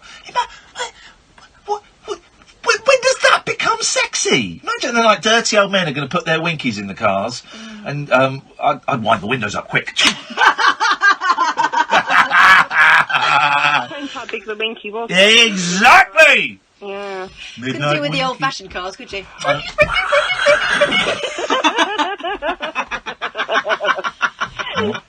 Here we go. Anyway, such fun. I remember we're doing that tonight, even though it's freezing. Here we go. Here's something, and only people over 40 can call in with this, right? Oh. No, I tell you. Well, maybe. How old are you? You're 33. 32. 32. All right. I don't think it'll work for you, right? Okay. The first time you used an electric window, I remember. Yes. I remember it. It was in the back of my headmaster's car. I was probably 11, maybe 10. Why were you in the back of your headmaster's car? Well, if you listen, I will tell you. Okay, sorry. He was driving me as the captain. It would have been 11, because it was the second time. He was driving me as the captain of the road safety team to Slough Town Hall, where we were about to get thrashed by another school. But we came second, right? And I sat in his car. I think he must have had his secretary, Mrs. Savage, who was really, really saucy. And I sat there, and I looked round, and there was like a switch. There was nothing there's a switch. And I looked at this, and I thought, whoa, this is electric windows. I'm in a future car. I've never even seen one. I am in a future car, and I'm looking at it. It's like, Ardlo Hanlon in Father Ted with that red button that says "Do not press" when he's on the airplane. And I'm looking at it. I'm thinking. Comes out of sight. That's a funny step. And I'm thinking, and so I've flicked it down, and it went, and the window came down a bit, and I shit myself, and I panicked, and I thought, oh God, and there was like a tiny little crack of window open, and I didn't know what to do, and so I just sat there, and then we got out. So, the first time you ever used an electric window in a car, 0344 499 1000. Call me now. It's a good phone in. You've grown up with. Here we go. This is how old I am. My mum's first car, a Mini, right, that she had. It didn't have electric windows. It didn't have wind down windows. It had windows. It had windows you slid across. It had a little clip. You had to unclip it and slide it across. My dad had a Datsun, right? Yeah. And it had little windows. Datsun Cherry? I don't think it was a Cherry. It got ruined by my sister because he let us play in the car and she went underneath the dashboard and all the wires were there. She pulled all the wires out. Of course they were. But in the back, it was kind of a sort of sporty type. It was a long, thin car, the Datsun. Yeah. And the back windows were kind of almost triangular, if you know what I mean. Yeah. But it didn't slide across. It didn't wind down. It was on a kind of... pivot. Yeah, it sort of popped out. Yeah. You had to pivot out. I remember the first convertible I ever went in. What's that? That was my brother's Saab 95. No, what's a convertible? Convertibles, the top down. Blimey, listen to her. They're not as cool as you think, are they? Because your hair ends up a right old tangled mess. Listen to Angela Lansbury, and not Angela Lansbury. Who's the old woman in the wheelchair, married loads of times? Richard Burton. Listen to Liz Taylor telling us her stories of Santa Monica Boulevard. Listen to her. This was in Kent, not Santa Monica. Ooh, this is in Kent now. Listen to her with her pearls. Wearing pearls and drinking champagne. Have we done the quarter past ads? Right, we're waiting for the ads. Bye. Let me do that now. Go. Talk Radio, 24-hour radio debate and entertainment. Talk Radio. We'll get you talking. Keep on talking. Tina Turner will die. Don't. No, she's special. This year she will die. Really? She's quite on Twitter. We'll do whatever it takes to make sure your big wheels keep on turning. Well, no, she can't. Our mechanics usually fix your car within 30 minutes of arriving. Breakdown cover from the AA. Because anything can happen. I reckon shares 76, 77. Is she fucked? Are estate agents revolting? Here we go. At eMove, There should be a website for really celebrities' real ages. We're revolting and revolutionising to create an easier and fairer way to sell your home. We're calling it an e-movement, combining the benefits and savings of online with real dedicated property experts at every step of your sale. Revolt with us. Join the e-movement. Visit emove.co.uk. Rated the UK's #1 hybrid estate agent on all agents. Landlords, Direct Line guarantees to beat other insurers' renewal premiums for the The same wheel cover. keep on turning, proud Mary keep on burning. Criteria apply. Underwritten by UK Insurance Limited. I can see clearly now. It's weird. This guy's trying to sing the best he can sing, I I think. can see all the obstacles in my way. Obstacles in my way. It's like modern David Essex. Yes. It's gonna be a bright, sunshiny day. Put a little bit of... He's David Essex and Ollie Murs. Yeah, he's an actor. Listing, Put a sell little it. bit of The vibrato easy way on to it, make but room for the your- new your you average this Joe spring. wouldn't. Download the app and start selling now. eBay. Fill your cart with colour. With a credit limit of up to £1,500, wouldn't it be nice to find out if you could have an Ocean credit card before you apply? Hang on, you can at askocean.co.uk. And checking doesn't affect your credit rating. So what are you waiting for? Head to askocean.co.uk to see in seconds if you can have an Ocean credit card. 39.9% APR representative variable. Intelligent Lending Limited is a credit broker. Capital One is the exclusive lender. Experience the unconventional. Hello? The unpredictable. Don't you think that's a bit weird? And the completely unorthodox. It was my birthday. With rule-free Iain Lee. I was just trying to generate a bit of content. The Late Night Alternative with Iain Lee. Hate alarm clocks. Hate going to work. On Talk Radio. Hang on a second. Have we got Dr. Evadne Hinge coming on the show? I've got her email address. Wow. So... That's incredible. Right, fine, let's get Dr. try. Evadne Hinge on the show. I wonder if I drop Gary's name, whether that would be helpful. Oh, Gary just sounds like a star effer. So? Well... What's wrong with that? Some people don't like to be reminded.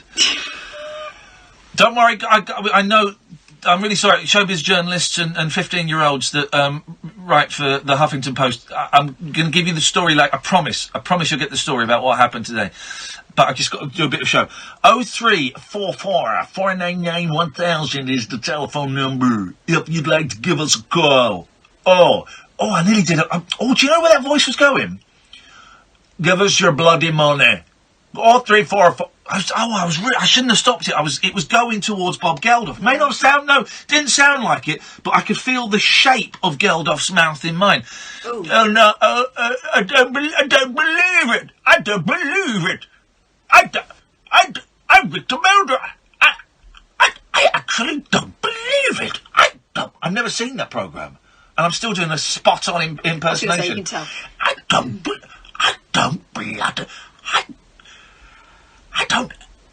No. Is our dump working? No, don't. Okay. No? No more sweary rants. No. I don't. Not even for the people on Periscope? Especially not for those perverts. Okay. I don't fucking believe it! Did we get that? Okay.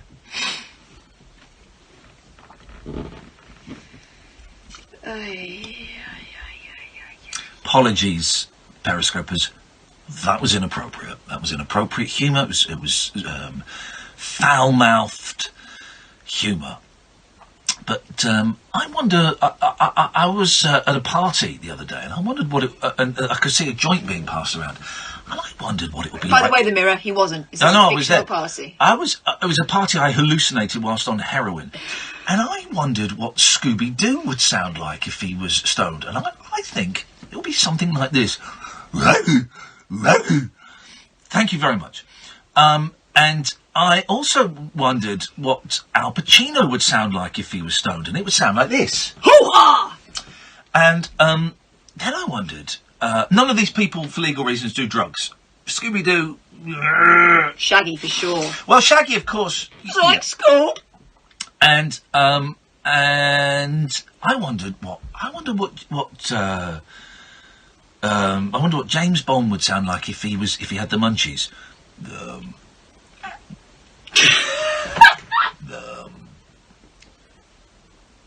Packet of cheesy quavers, please. You idiot. And some Rizla. And I'm Roger Moore, and I'd like some. I'm not Roger Moore. I'm just a man. It's fine. Roger Moore's dead. I'd like some Rizla and some cigarettes. I know. Thank you. That's my new act I'm working on. Speaking of which, let's go to Jonathan. Good evening, Jonathan. Evening, Ian. How you doing, man? You all right? I'm okay. Good. What you got for us? I want to talk about the poisoning. Of? This Russian defector. Oh, okay. Yeah. Well,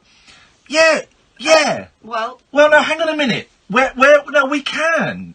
We can speculate, can't we? We can speculate. No charges have been made. No, but it would be pure speculation. All right, well, yeah, we're not... Well, I was about to say we're not suggesting that Jonathan's got an in with Russia. Actually, if anyone has, this fella has. There's speculation, of course it is, but here's okay. Go on, tell us what you think. The Russians didn't do it. I was thinking that. It seems too obvious. Go on. Yeah, it was someone who, in this country, who wanted to use him as a martyr to create a public backlash against Putin. Yeah, you know what? I kind of thought that, because here's the thing, right? The Russians murdered Litvinenko, okay? We know that. We know that, right? And the guy that they suspect that did it is now like a really famous... He's like the Jeremy Kyle of Russia. Not saying Jeremy Kyle murdered Litvinenko, but he's a big TV star in Russia, right? He's like a chat show host. I heard that he was an elected MP. Was he? And the thing is, right, there's absolutely nothing that we could do about it.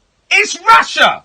Of course it's Russia! And Russia will go, well, no, you show us the evidence. And then you show them the evidence. They go, yeah, we don't believe that. You just can't win it, right?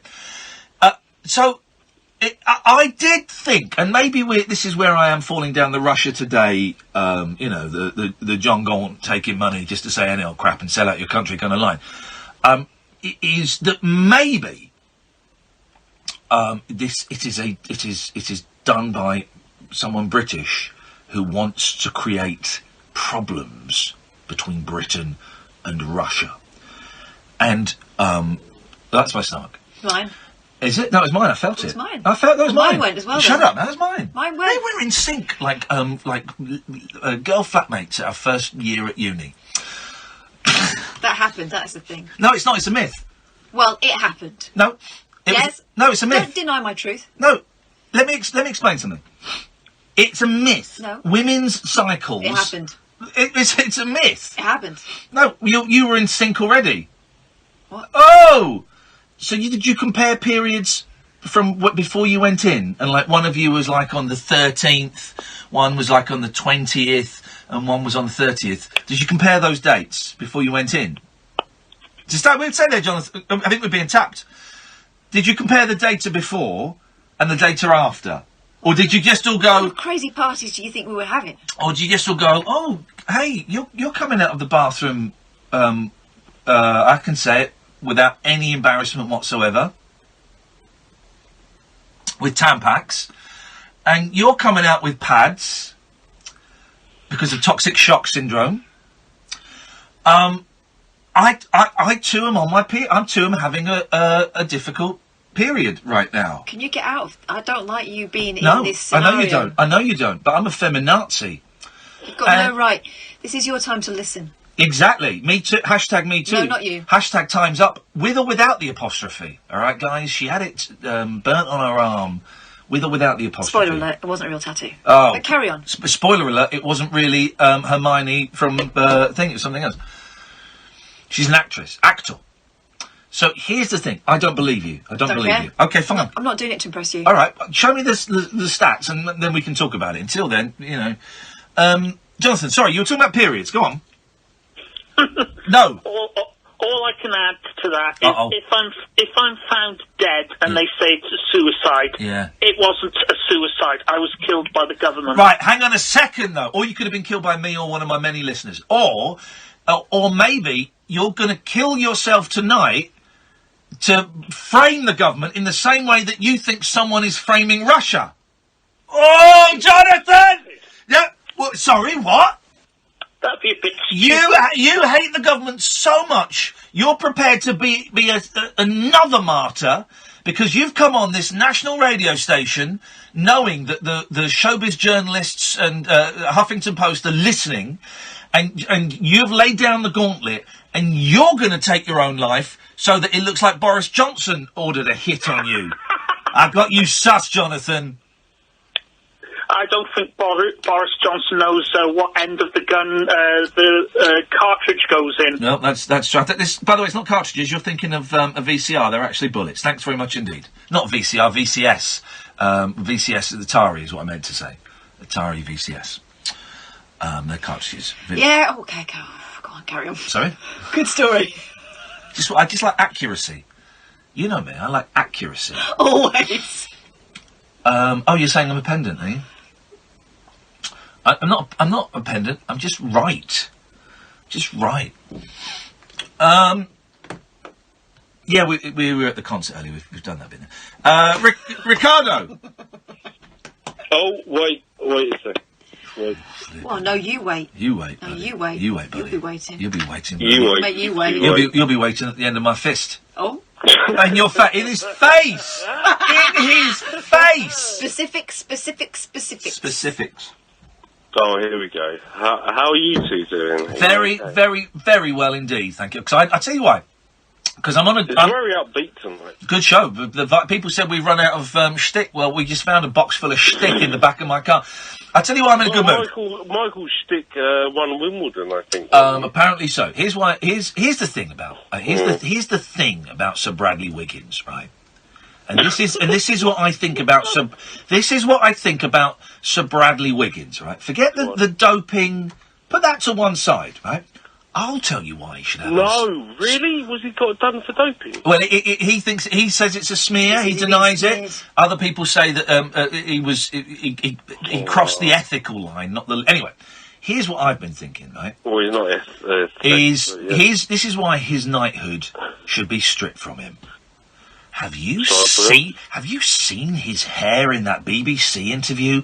What the hell is going on there? He's betrayed his mod roots, literally, and he's become some kind of hipster. Now take that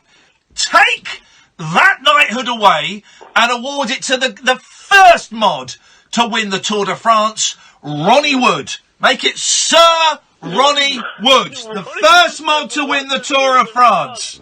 He won it. He won it in 1966. Admittedly, it was on the back of a Vespa. He's on the back. Yeah, he was getting on the back of one of those cool Citroens. You remember back in the day? But where's this tangent, Ricardo? What have you called him for, man? What do you want? What is your why? What do you want from us? Why are you both having a go at me? Catherine was always really nice. Maybe the worm has turned. Has it? Can you see from there? She said. No. But anyway, but no, the blonde woman from Hinge and Bracket. Do you remember her? Yeah. It was Hinge. Yeah, I just watched like 5 minutes of it. Seriously, the blonde one though. It was like, well, come on, man. She was fit. I said this. She was. Yeah, but like that's scary. What? Huh? Are you telling me? Right, let's be honest now. Mano a mano, okay? This is a show. That means hand to hand, by the way. You're telling me that you've never found a female impersonator sexually attractive. Not saying you've done anything. I'm just saying but you've never looked at a female impersonator and thought, "Cool, blimey, wow." I was like, well, to be honest, when I first got told many years ago that the blonde woman from Hinge and Bracket was a geezer. Yeah. Oh, that's a little bit scary, isn't it? It's not. It's sexually liberating. Embrace your fluidity. Are you to come on? Honestly, Ricardo, you've never found a female impersonator, a transvestite. I don't know what the correct term is these days. Drag queen. A drag queen. There we go. Drag queen. Yeah, that's good. You've never found RuPaul sexy. Oh, I think he's a very attractive young man. But come on. I found RuPaul sexy. I'm not gonna have sex with her. But RuPaul is sexy. And I've watched... Here's the thing. I genuinely thought... Because I saw the posters. And the poster for RuPaul's Drag Race. It was them with crash helmets. I genuinely thought... Checkered flags. I genuinely thought it was drag queens driving across America. But I've seen a couple of episodes, right? And some of them were awful. Some of them were... Oh, come... It doesn't mean anything, right? Some of them were as sexy as hell. Really sexy. Really? Yes. Oh, God. The showbiz crew are listening tonight. That's me screwed in. That's me screwed in the papers tomorrow. Not at all. 2018 is the year of embracing the fact that we're all on a spectrum of sexuality. On the backside, Ian. Is what? You wanting to get more famous, but at the same time... No. Hang on a second. No, hang on. I've never said I wanted to get more famous. No, not more. Well... Okay, let me rephrase that. Go on, then. But... Back into the public spotlight. No, again, no, not what, no. Yep. Oh, hey, look, I'm not someone that... Shall I tell you? Shall I tell you what you're trying to say? What I wanted to do was to get more listeners to this show, and by going on a show that had 12 million viewers, I'm aware it was slightly shaking hands with the devil, but it meant I could say to 12 million people, some of whom had forgotten me, some of whom had never heard of me, I do a radio show. So that was it was never to become more famous. It was never to get back in the spotlight. Sorry. No. I've just been really precise because I know people are listening.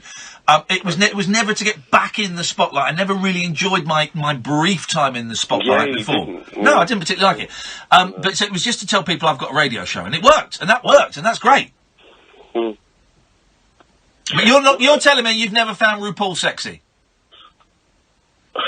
Well, I like that one, the blonde one from Hinge and Bracket. Okay, thank you very much indeed, Ricardo. Ricardo, I think, is in denial there. RuPaul is hot! RuPaul is hot! No denying it. I can't remember the name of the young gentleman stroke young lady that was in Big Brother. Courtney Act. Courtney Act, there were times, not all the time, but there were times when Courtney Act was hot. Oh, I thought she was amazing. Yeah, I didn't always think she was particularly sexy. I'm not particularly a fan of blondes, if I must say. But yeah, there were some times when she was hot. There's nothing wrong with that. Nothing wrong with that. 0344 499 1000 is the telephone number if you want to give us a call. We'll go through the list of topics in a minute. We'll take some adverts, and then after that we'll speak to John. This is Talk Radio. Across the UK, online and on DAB. A new kind of talk radio. We'll get you talking.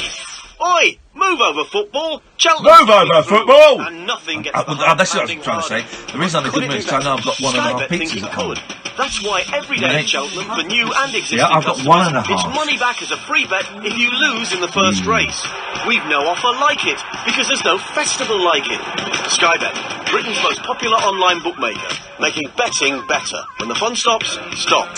18 plus, begambleaware.org, eligibility restrictions, max refund £20, T's and C's apply. I've been thinking about car finding. Filthy. You find a car, you get well excited. Great at lunchtime. Then they give you the final. Oh, tin ravioli, mate. Yeah. That's not an option. Every now That's and again, rubbish. only that will do. It's I do time like someone spaghetti thought of a sausages better as well. way. They have. I've never had that. 24/7. Oh, God, it's They're filth. independent, so they can search lots of lenders to try and find you the best deal. tin ravioli. Right.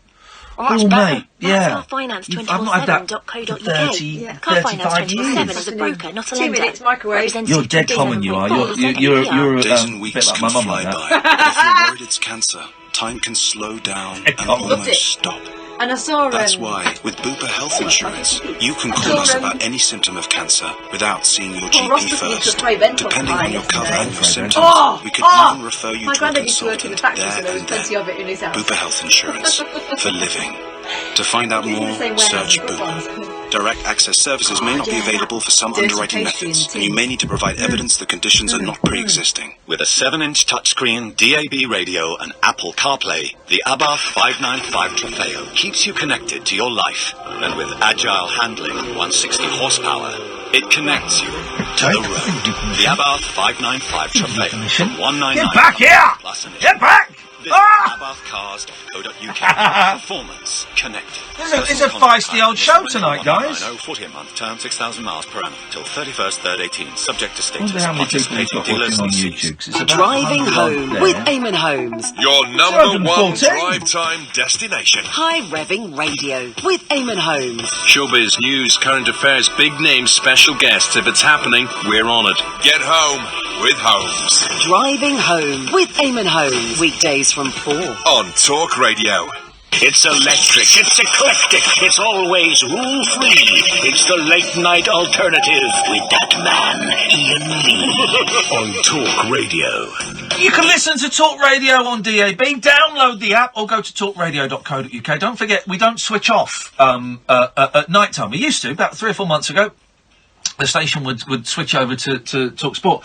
But at 1 o'clock, between 1 and 5, Paul Roths comes in and does his ting. And then at 5 o'clock, it's James Max. So, and then at 6:30, between 6:30 and 10, we do switch off. And then at 10, we fire up the transmitters again, and Mike Graham comes on. So it's a busy old time. 0344 499 1000. Good evening, John. Good evening, Ian. Good evening. I was wanting to say good evening to the dynamic duo, but I can see the cat isn't there at the minute. She has buggered off, mate. Yeah, that's fine. She is buggered off. It's, right, well, I've got three points tonight. Go on, mate. And the first one is the conveyor belt one. Oh, wow! Yeah, this is... Oh, well done, yeah. Famous conveyor belts. Yeah, well, you probably haven't seen this one, but there's one on Emmerdale. There's a conveyor belt on Emmerdale? Yeah, it's in a chocolate factory, or a sweetie factory, but it's really just a bench. Right. And I think they just shove things along. You never see it moving, you know. There's a chocolate factory in Emmerdale Farm now. Aye, chocolate or sweetie, aye. But it's not... this is... Cassie, John's on the one. John's telling me that the famous conveyor belts... He says there's a sweetie factory in Emmerdale Farm, but there's a conveyor belt, but it's not really a conveyor belt. They just push things along. Is that what you're saying? Yeah. Okay, I remember the first time I worked out how conveyor belts in shops work. Oh, I had to explain that to my daughter. Yeah, I forgot. There's a pedal, isn't there?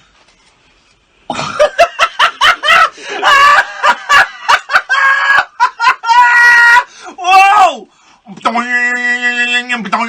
Quick, John, phone up social services. Catherine is spreading fake news.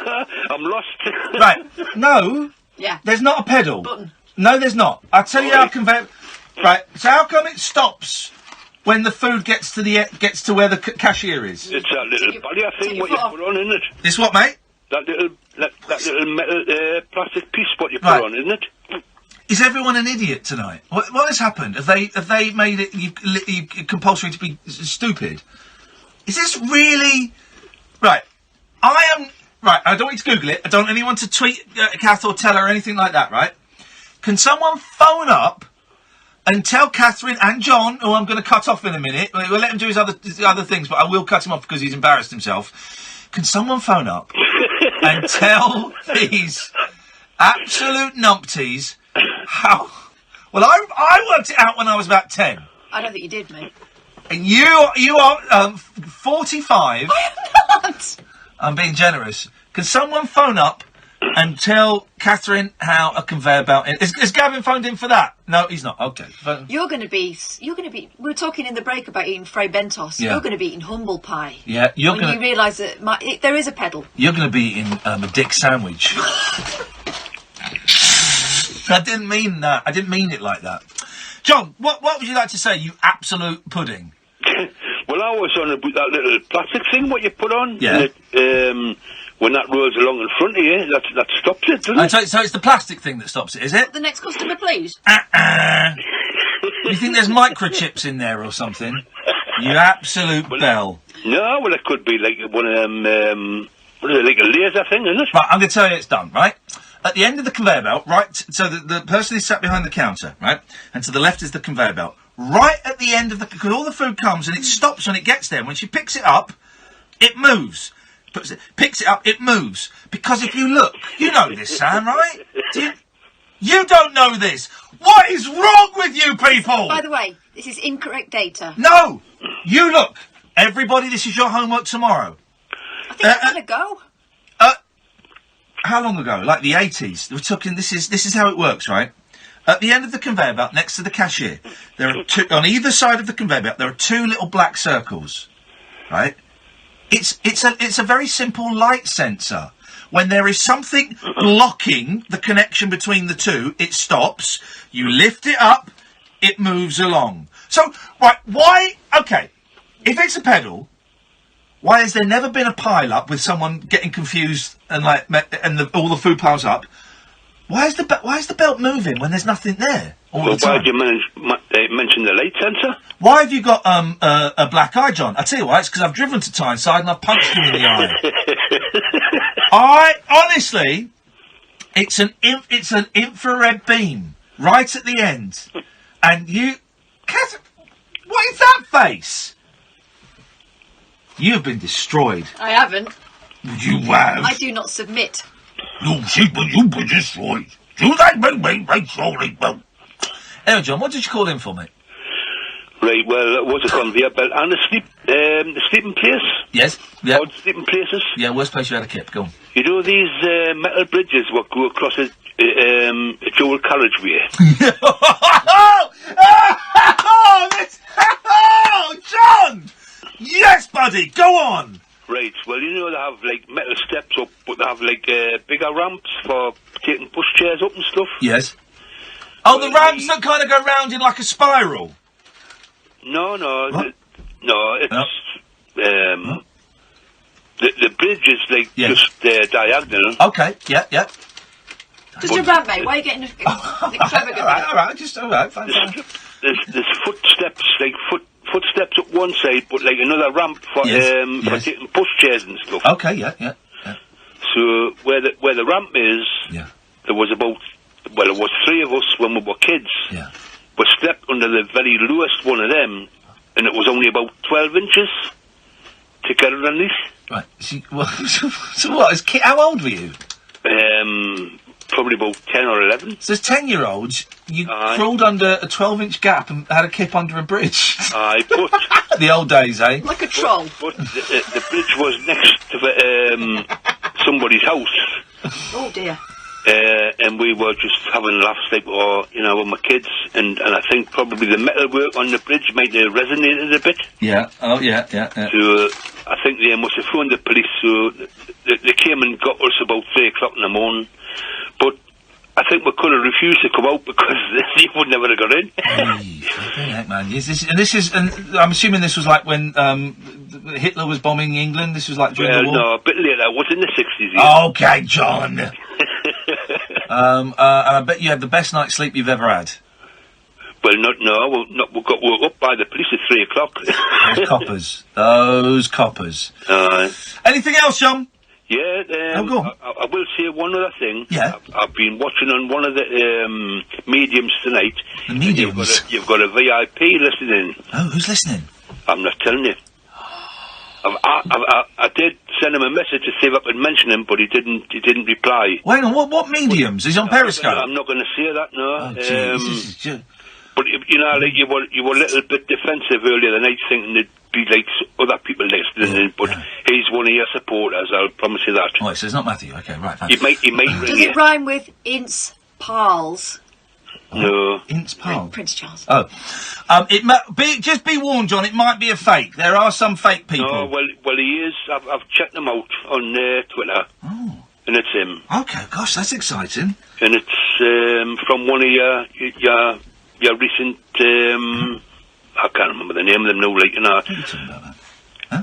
You bought, what's the name of that, the program you do on a weekend, you know?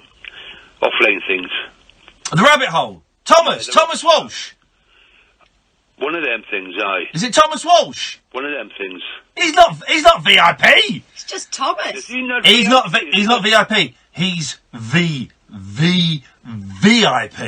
Hey, you are special, you. He's good. You just do it. You get it out of people, don't you? Yeah, I'm the human lie detector. John, I'm going to cut you off now. That's fine. There you go. I cannot believe you didn't know how those conveyor belts worked. I still don't. No, you do, mate. It's a light sensor. It's a really simple little bit of kit to rig up. You go to any supermarket, right? And it's great fun to do. When the conveyor belt's going, just put your hand at the end of it. You see the little dot. Put your hand and block one of the dots. Out for that. Just say, "Excuse me, can I touch your black dot?" and you just touch it, and it will stop. And you can do it. Stop. Never ask a pirate to see the black spot. Do you know about this one? Yeah, because I've seen the pirate show at Legoland 48 times. Let us go. Is that why you keep trying to draw on me? Let's go to Gavin. Good evening, Gavin.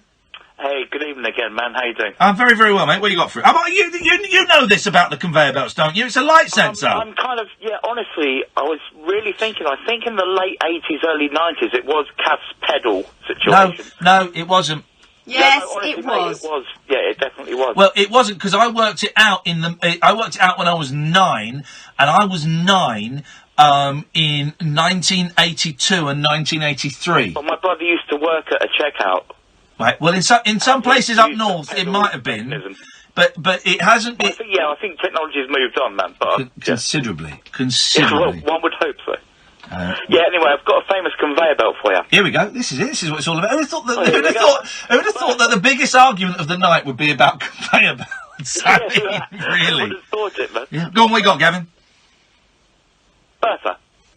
Oh, Gavin. Gavin, that was like the second one we said, you prune. And that means... I can think of another one. Go on then. I bet you can't. Yeah, I bet I can't neither. Alright.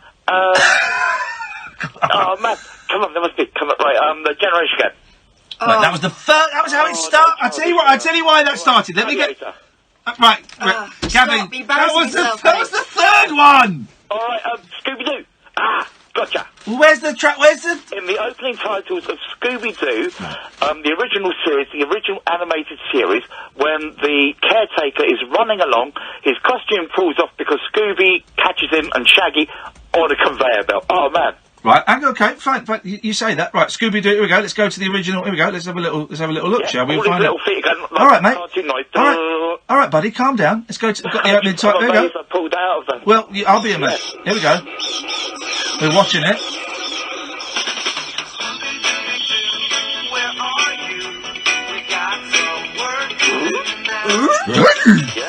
Yeah, no, they're walking. Yeah. You see this cat? Little legs up and all his costume falls off. There's Fred falling back. There's a ghost. They're running. All right, I'm going to stop because I think I know what happens. Doesn't Scooby... and I've not seen it for a while.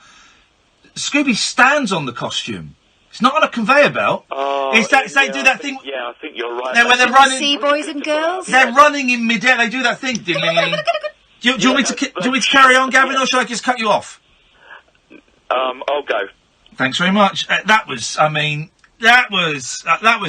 pathetic. So listen, I think now not to do it, guys. Thomas, stay there. I'll come to you in a minute. I'll do Thomas now, and I'll do the story about the Generation Game in a bit. Good evening, Thomas. I'm absolutely mortified. How are you, Catherine? Oh! I didn't know it was you, mate. The thing is, I was sitting listening to the guy saying, you've got a guy online and he's a great accent, by the way. You have that accent, you have my accent, you have the previous guy's accent. Yeah. There's a lot of accents going on. It's the home of the accent here. Oh, God, if I'd known it was you on the line, I'd have got rid of those other chances and put you straight on. But I'll tell you what it is. Yes. You seem to be having a really good time tonight. Yeah, we're having a great time tonight. Are you going to bring us down? I was going to ring up. Oh, yeah, I was going to ring up with that gobshite this morning. Hey, listen, don't worry about it. I got your text, and it's very, very kind of you. But don't, because because I'll tell you why. Because they're all listening to us tonight, Thomas, and I don't want to give them the satisfaction. Okay. I don't want to give them the satisfaction. But you know, I'll text you. I'll text you tomorrow, and Okay. But thank you for your text. It was very sweet. Don't be silly. I won't. That's the thing. But while I was sitting waiting, listening to that chap, I actually thought of a conveyor belt. Oh, yeah. This is it. You see, I love it. Go on. Only Fools and Horses. Yeah, where? What's the conveyor belt? Mother Nature's son, when they bottled the Peckham Spring, Del Boy has a conveyor belt of the bottles and they're all walking in the flat. Yeah, I do remember that, I think. Because you flipping love Only Fools and Horses. I never really got it.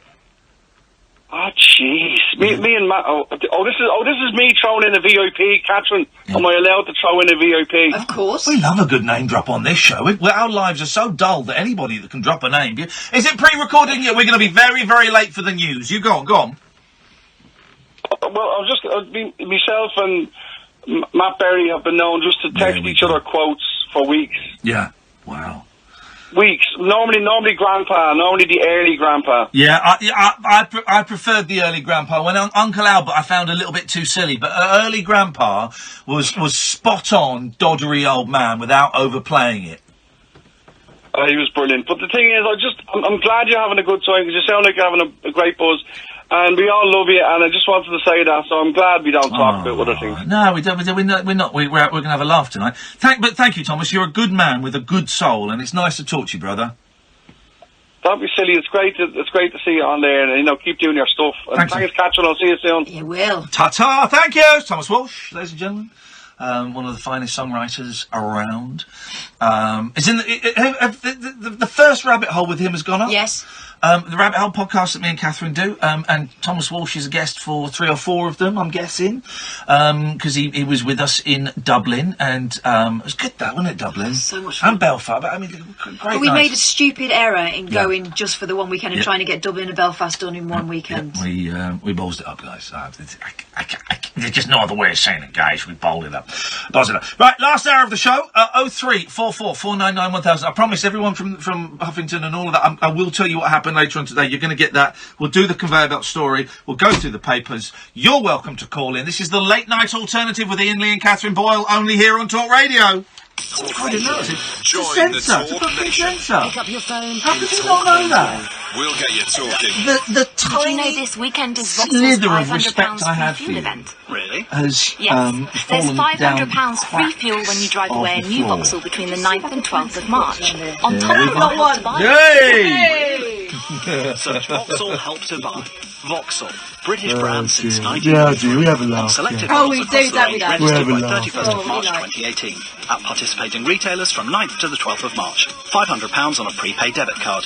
See vauxhall.co.uk/help to buy. Hey, you! And you, the rather brilliant British business leaders out there. I know you've got a gazillion plates to spin and umptillion things on your to-do list. But let me ask you this. Scooby-Dooby-Doo. Deluxe Newbury, Having a team, blow. yet to be named Tech Startup Ipswich. Oh, you can't It's whistle. time to check your bank fees. I was smiling. That's what I thought. Britain's better when business Whistle. is thriving.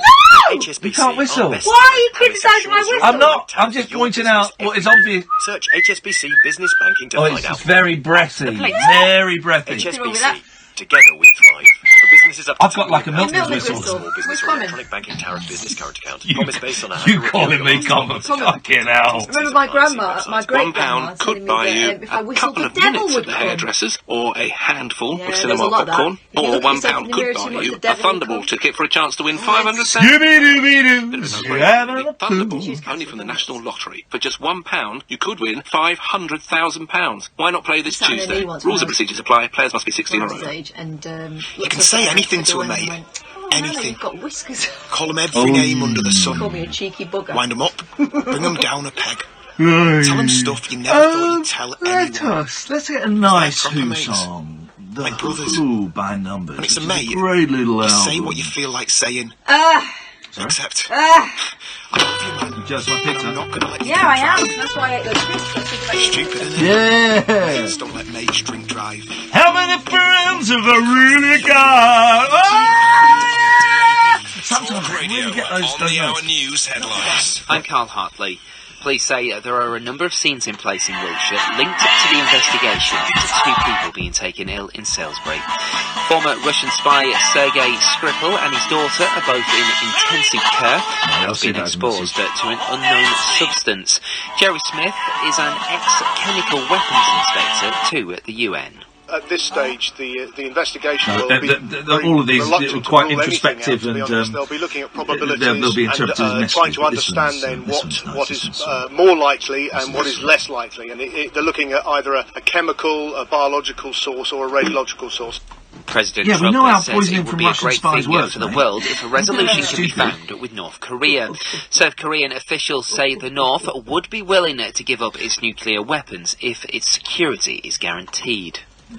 Now, the United Nations says at least 1,000 children are reported to have been killed or seriously injured in Syria so far this year. Airstrikes have continued in the rebel-held Damascus suburb of Eastern Ghouta. Sky's Middle East correspondent Alex Rossi has been travelling with the aid convoys.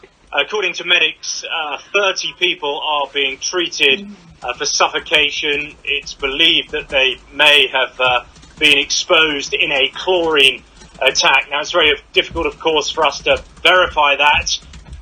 There's going to be a review into how water companies dealt with last week's extreme weather. Jaguar Land Rover and Cadbury's were forced to temporarily close their factories because of shortages in the Midlands.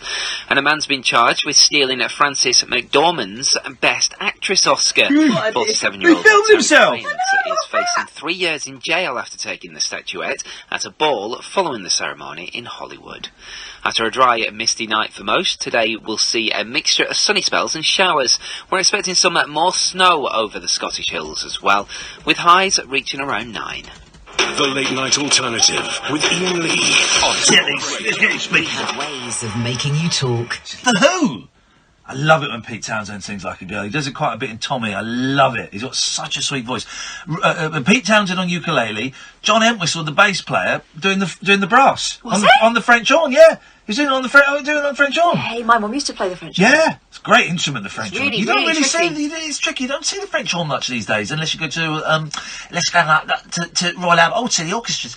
But I like a bit of French horn. I love that song. The Who by Numbers, right? It's this weird album where Pete Townsend didn't want to write songs for the Who anymore, and everyone was getting bigger and bigger and bigger, like Zeppelin and all this getting bigger and bigger and bigger, and he just went, I can't do it, and he went really small. I love it. It's such a sweet little album. 0344. Oh no. Everyone go, hang on, come big, then come on. And yes, that's it. So. So it's quite a boring story about the, here it is. I've sold it well, haven't I? Actually, it's quite a boring story. What a way to start an hour, last hour of the show, when people are going, why don't we stick around for the rest of the show? Maybe we go to bed. Oh, no, he just said the first thing he's going to say is quite boring. I think we'll switch off. They're terrible. That's exactly what we want you to do. Because now I'm going to tell you what actually happened this morning. I'll do it before the end of the show. Generation Game almost didn't have a conveyor belt. Oh.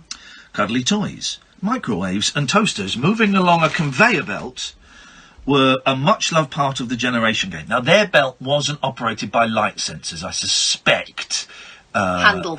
I tell you, do you know what they used to do? And they used to do it on the Generation Game, but they do it on a lot of shows, right?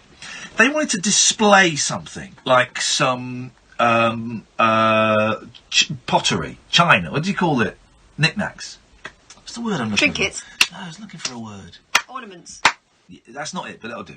They don't display an ornament. Figurines. They want to display some figurines. You could win these figurines. They used to put it on a record player, do you remember? Yes. But the record player was like covered. It was on a record. Definitely a turntable. Because you could see the little knobbly bit sticking out in the middle. It was on a record player. Do you remember? Swish. The old days were absolutely crap. You had to see all the way around it. Yeah. Put it on a record player. Cuddly toys, microwaves and toasters moving along a conveyor belt were a much-loved part of the Generation Game. Just to flag up how old I am, yeah. I remember thinking people who had toasters were posh.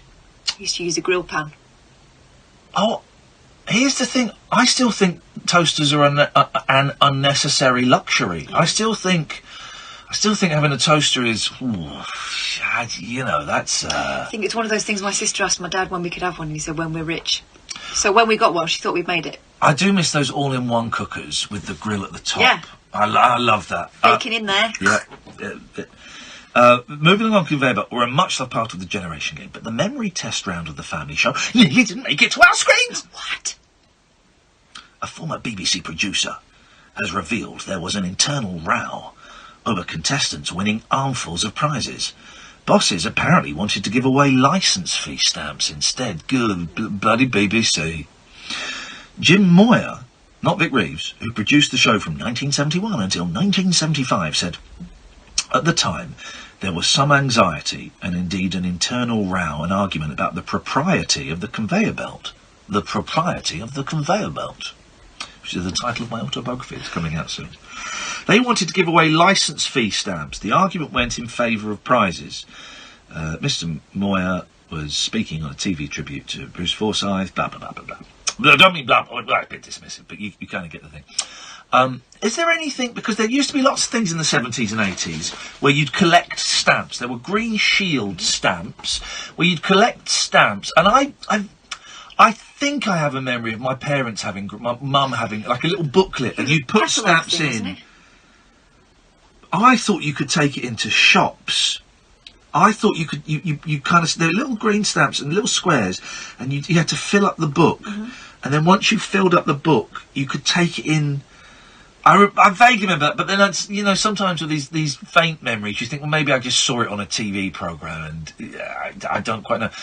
But there were Green Shield stamps. There were obviously licence stamps. I wonder what other stamps there were, and when in terms of you stuck these stamps in the booklet until you had enough money, and then I wonder what the last. I also remember in the 80s a lot. You'd see outside cafes and things, luncheon vouchers accepted. Yeah. What's a luncheon voucher? I think your boss might give you those. Do you get free lunches or discount lunches? And also, I wish we'd still call it luncheon. I know that again the kids are going luncheon. What is this strange Latin word? It's the full word for lunch. Full word for lunch is luncheon, and the full word for tea is dinner. And we just don't. Come on now, please. Let's go to Barney. Hello. Hello, Barney. Hello. Yes. Firstly, toasters definitely are an unnecessary luxury. They are, aren't they? You don't need toasters. Why would you spend 25 quid on a toaster when you've got a grill? Exactly. Yes. Although my grill does, boring story, my grill does take ages to do the first side and then burns the second side. Have you not got a toaster? Yeah, but I sometimes like to do cheese on toast. I'll do in the grill. Well, cheese on toast you do on the grill, yeah. But no, I've caught you out here because what you've just described is toast. Cheese on toast wouldn't burn because. Hello, good evening. You do the first side. Yeah, slowly. Ages. Is it done yet? No, it's still bread. Is it done yet? Oh, it's just about. Yep. Beautiful, golden brown. Yep. Perfect. Right. Turn it over. Whack your slices of cheese on. Put Yeah. it back under. Oh, it's gone black. It's charred. Well, you need to monitor the cook. You leave a grill unattended. Are you some sort of bellend?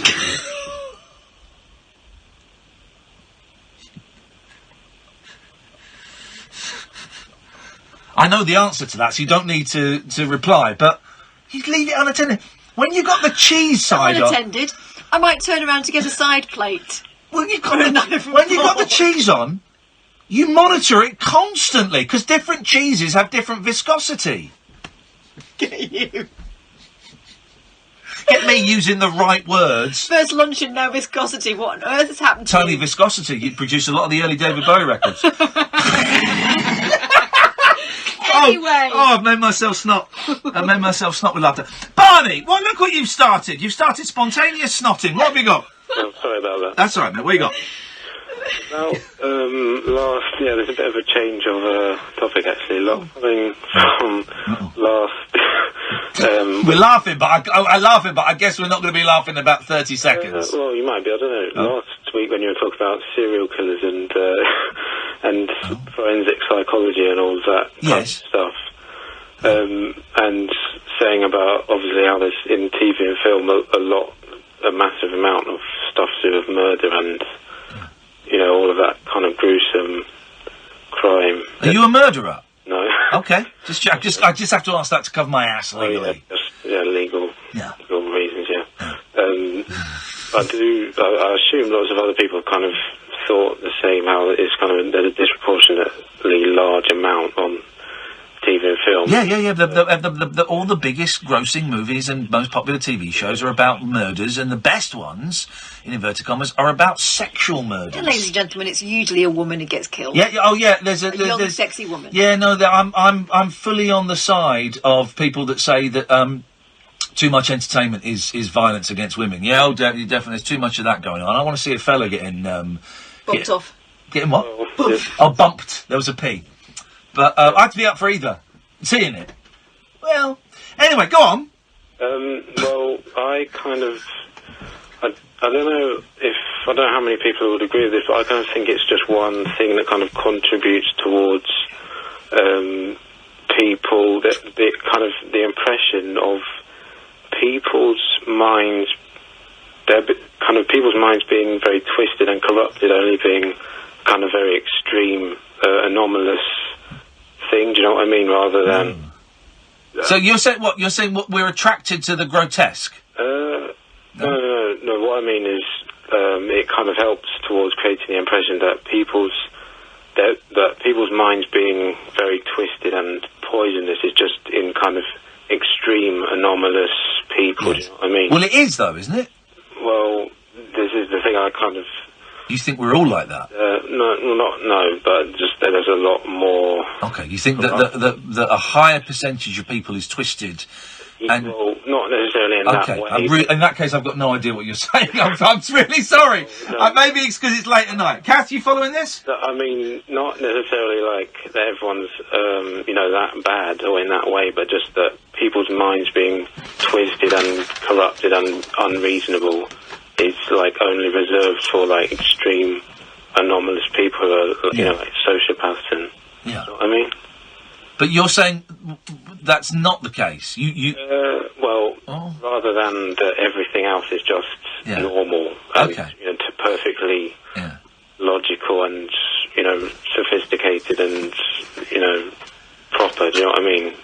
I don't mean that everyone is like twisted in that way, but there's a lot more amount out there of people's minds being corrupted and working in like nonsensical ways, do you know what I mean? Rather than it's just that everyone's normal except for these few anomalous people. I got it. I think I get what you mean, Barney. It's an interesting point that is going to give some people nightmares at this time of night. I don't mean like in ways where they are murderers and things like that, but just most people probably say that all of these kinds of people in these kinds of films and things are like really kind of aliens, you know what I mean?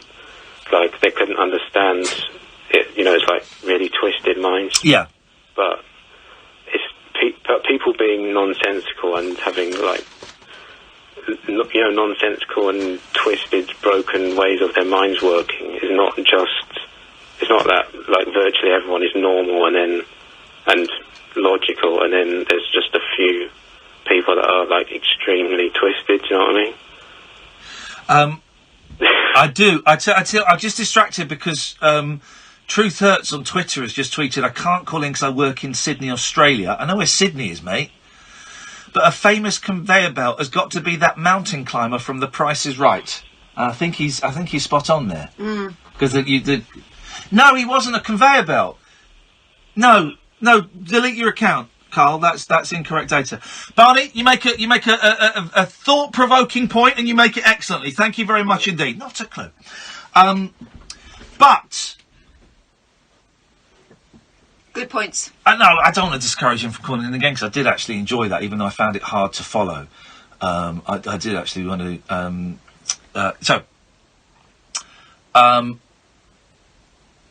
I'm obsessed with Joseph Fritzl. Did I mention this on the air the day about my boy playing Minecraft? Did I say that on the air? You said it on air, no. Right, okay. Well, if I did, I apologise. So I was at the house and I was reading a book about Joseph Fritzl, who kept one of his daughters. He had 7 kids with his wife, and one of them, the middle one, Elizabeth, from I think the age of 16 or maybe the age of 18, kept her locked up in a secret compartment in the cellar for 24 years, and fathered 7 kids with her. Horrific. And I'm reading this book, and my eldest calls me in to where he's on the computer. Come down, look what I'm building on Minecraft. And he's there. In Minecraft is a game where you build worlds and things. And there's this noise. He stood by like a sort of like hill, and there's this noise. He said, "Watch this." And he dug into the hill, and under the hill was like a cellar with like 100, I think they're like living skeletons in there, but there's no room for them to move. Just like rocking from side to side, going, 100 of them going, and he was in hysterics. And I'm looking at Fritzl, looking at my boy, looking at Fritzl, looking at my boy, and I just went, no. But I'm obsessed with Fritzl, and I've read a book which I've lent to you. And now I'm watching a documentary about him on Netflix. And I've downloaded a documentary about Natasha Kampusch. And I've downloaded a documentary about a girl that was held prisoner for 18 years. See, this is the horrific nature of those crimes, is that they happened in everyday streets. Everyday streets where the people that you meet might have one of their daughters locked up in the cellar.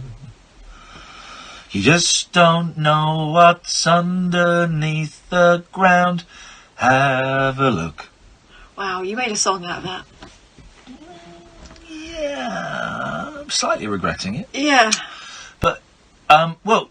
But that's the horror of it. Do you remember where we used to work? There was a story. I was thinking of writing a kept musical prisoner. about him. Yeah. Sorry. There was a guy that's being kept prisoner, and he was being chained up and kept as a slave. And again, that was in a normal everyday street. I do remember that. Horrific. Yeah. I reckon it happens more than we think. There were was it 3 women in America that were held by a couple of guys for years. Mm-hmm. There was the young woman whose dad ran a cult in London who kept her prisoner for years. Yeah. And bizarrely, she's a big fan of Gary Glitter because when she was young, Gary Glitter music kept her sane. I've messaged her a couple of times, see if we could get on the show, but she never got back. I reckon it must happen a lot more than we think. Right? Maybe this is Barney's point. It happens a lot more than we think. It's supposed to be a fun show tonight, guys. We'll get some laughs in a minute, don't you worry about that. No, and these days everyone keeps themselves to themselves. Yeah. It'd be easier to lock away the world. Fritzl used to leave his daughter, right? Sometimes he would go away, and the daughter, and they had 7 kids, right? One of whom died a couple of days after being born. And that's what got him the life imprisonment in the end. He got done for murder in the end because he could have saved that kid, it was argued. Otherwise, he'd have been facing like a year for incest and 5 years or something for imprisonment. He could have been out in 6 years. He's got life. I don't know if he's still alive, actually. But so there would be like 3 or 4 kids down there. Some of the kids came out when they were quite young. 3 or 4 kids living in 2.5 tiny rooms in a cellar that was damp, and no one else knew they were there. And sometimes he'd go on holiday for 2 weeks, and he'd leave the lights off. Oh God! For 2 weeks, and this poor woman, Elizabeth Fritzl, would be there with her kids, not knowing if he was going to come back. And of course, no one else knew. So if he'd have died. That was that. They'd have died. It really is the most incredible story. I'm just fascinated by it in a very macabre way, but also in the way this has been the paper story. The tragic comic obsessing over Joseph Fritzl. Tragic comic plans Fritzl-style basement excavation. Not at all. Just find it fascinating the way that someone's thought process and logic, because it defies logic to lock your daughter up in a cellar for 24 years and father children, and the way your whole brain wiring can get so screwed up that you think that's an appropriate thing to do. It's incredible. Kevin and Angela, stay there. We'll come to you in a bit. This is the Late Night Alternative on Talk Radio. Talk Radio. Digital. Because the UK. Pick up your phone and talk radio. We'll get you talking. What's down the back of your sofa? Half a pretzel? That long-lost TV remote? Half a pretzel. But what if you found a wad of cash? Now we're talking. I know, I But what thought that about when a I heard goose that that. lays golden eggs? It's nice to get more than you expected. New Euro Millions hot picks from the National Lottery. Pick and match 3 balls and win £1,500. Play every Tuesday and Friday. Prizes are fixed, subject to capping. Rules and procedures apply. Players must be 16 or over. Hello, what a lovely surprise. I'll pop the kettle on. Or get the glasses out, Mum. Make your Mother's Day with Co-op Prosecco and a box of Thornton's chocolates for just £10. Another great deal from the Co-op. Thornton's with Love Box, 247 grams, 75 centilitre bottle. Participating stores only, subject to availability. Offer ends 11th March 2018. Please drink responsibly. Did you know this weekend is Vauxhall's £500 free fuel event? Really? Yes. There's £500 free fuel when you drive away a new Vauxhall between the 9th and 12th of March. On top of our Help to Buy offers. Really? Oh, no, I read the Vauxhall Help to Buy. Vauxhall, Flat with British red brand pictures since on them. 1903. On selected models across the range registered by manageable 31st of March to the last 2018. chapter, At the last participating chapter. retailers from 9th to the 12th of March. £500 on a prepaid debit card. No, I See thought... vauxhall.co.uk Yeah, no, /not the to Fred buy. West thing was... anyway. Oh no, the MOT's due. And Oh, it needs a no, service. the MOT's do. Whatever your car I did needs, crime just type in a few specialism in details and schools, so approve what's your local excuse? businesses can quote for your work. Then pick whichever's best for you. Thinking you get Just taken visit a new hobby. I've got it. I've got it. AJ, I've got it. Little musings from mums, madams, and meat packers. Oh, never mind, I must have misheard. The Late Night Alternative with Iain Lee. The station's brilliant. On Talk Radio. Good evening, Kevin. Good evening. Good evening, Kevin. What you got for us? Well, I was talking, listening to you talk about conveyor belts. Here we go. Here we go. I got a feeling you install conveyor belts. Am I right? No, Oh, not okay. at all. Okay, well, it was a guess. It was a punt. We'll take that out. I've worked with automated machinery before. Automated machinery, you say? Okay. I have, yes.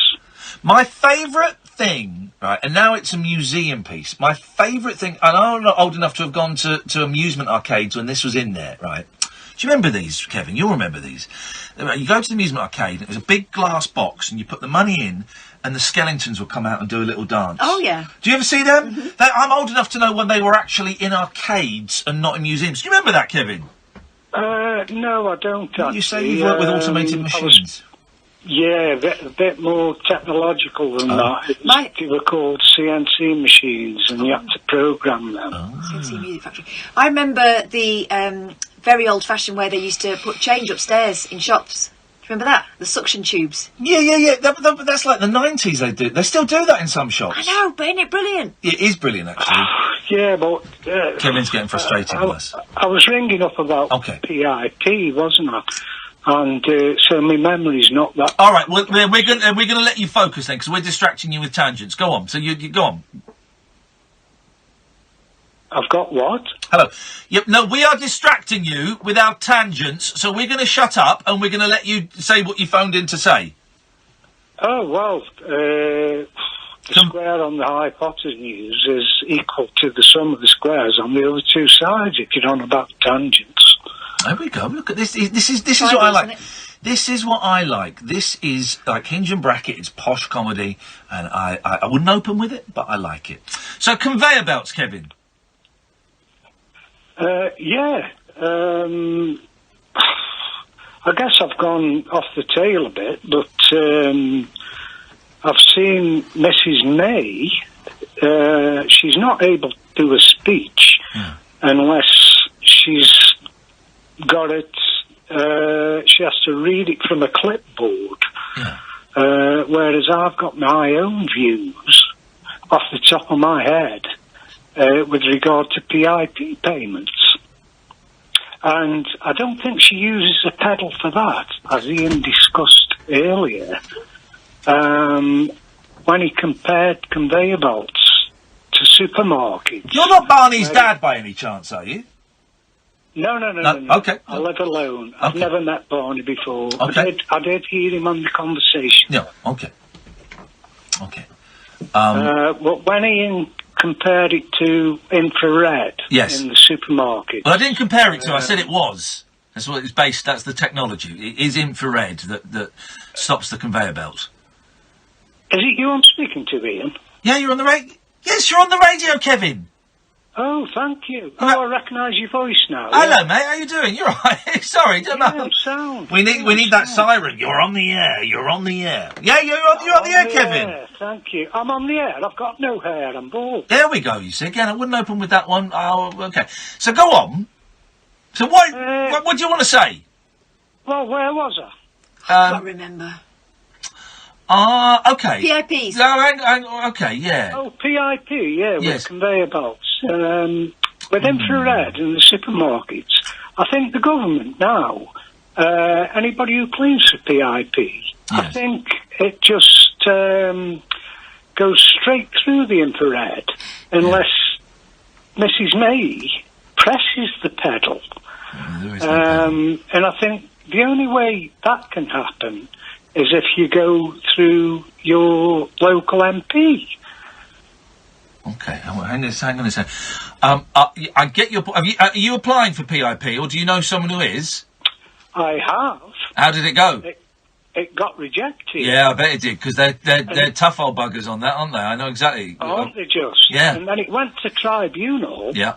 Apparently, it works on a point system up to 12. Yeah.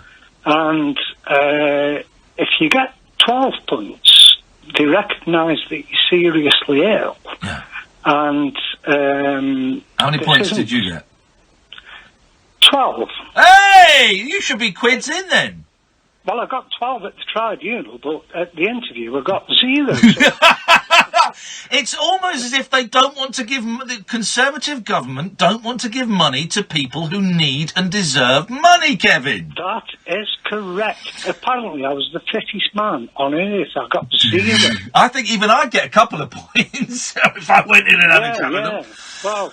So were you? Now, is this a recent claim, or were you on? Is it the DLA? Were you getting payments before they changed it, or is this just a new thing? No. I have had disability living allowance about and then you had to 15 years ago. Oh, okay.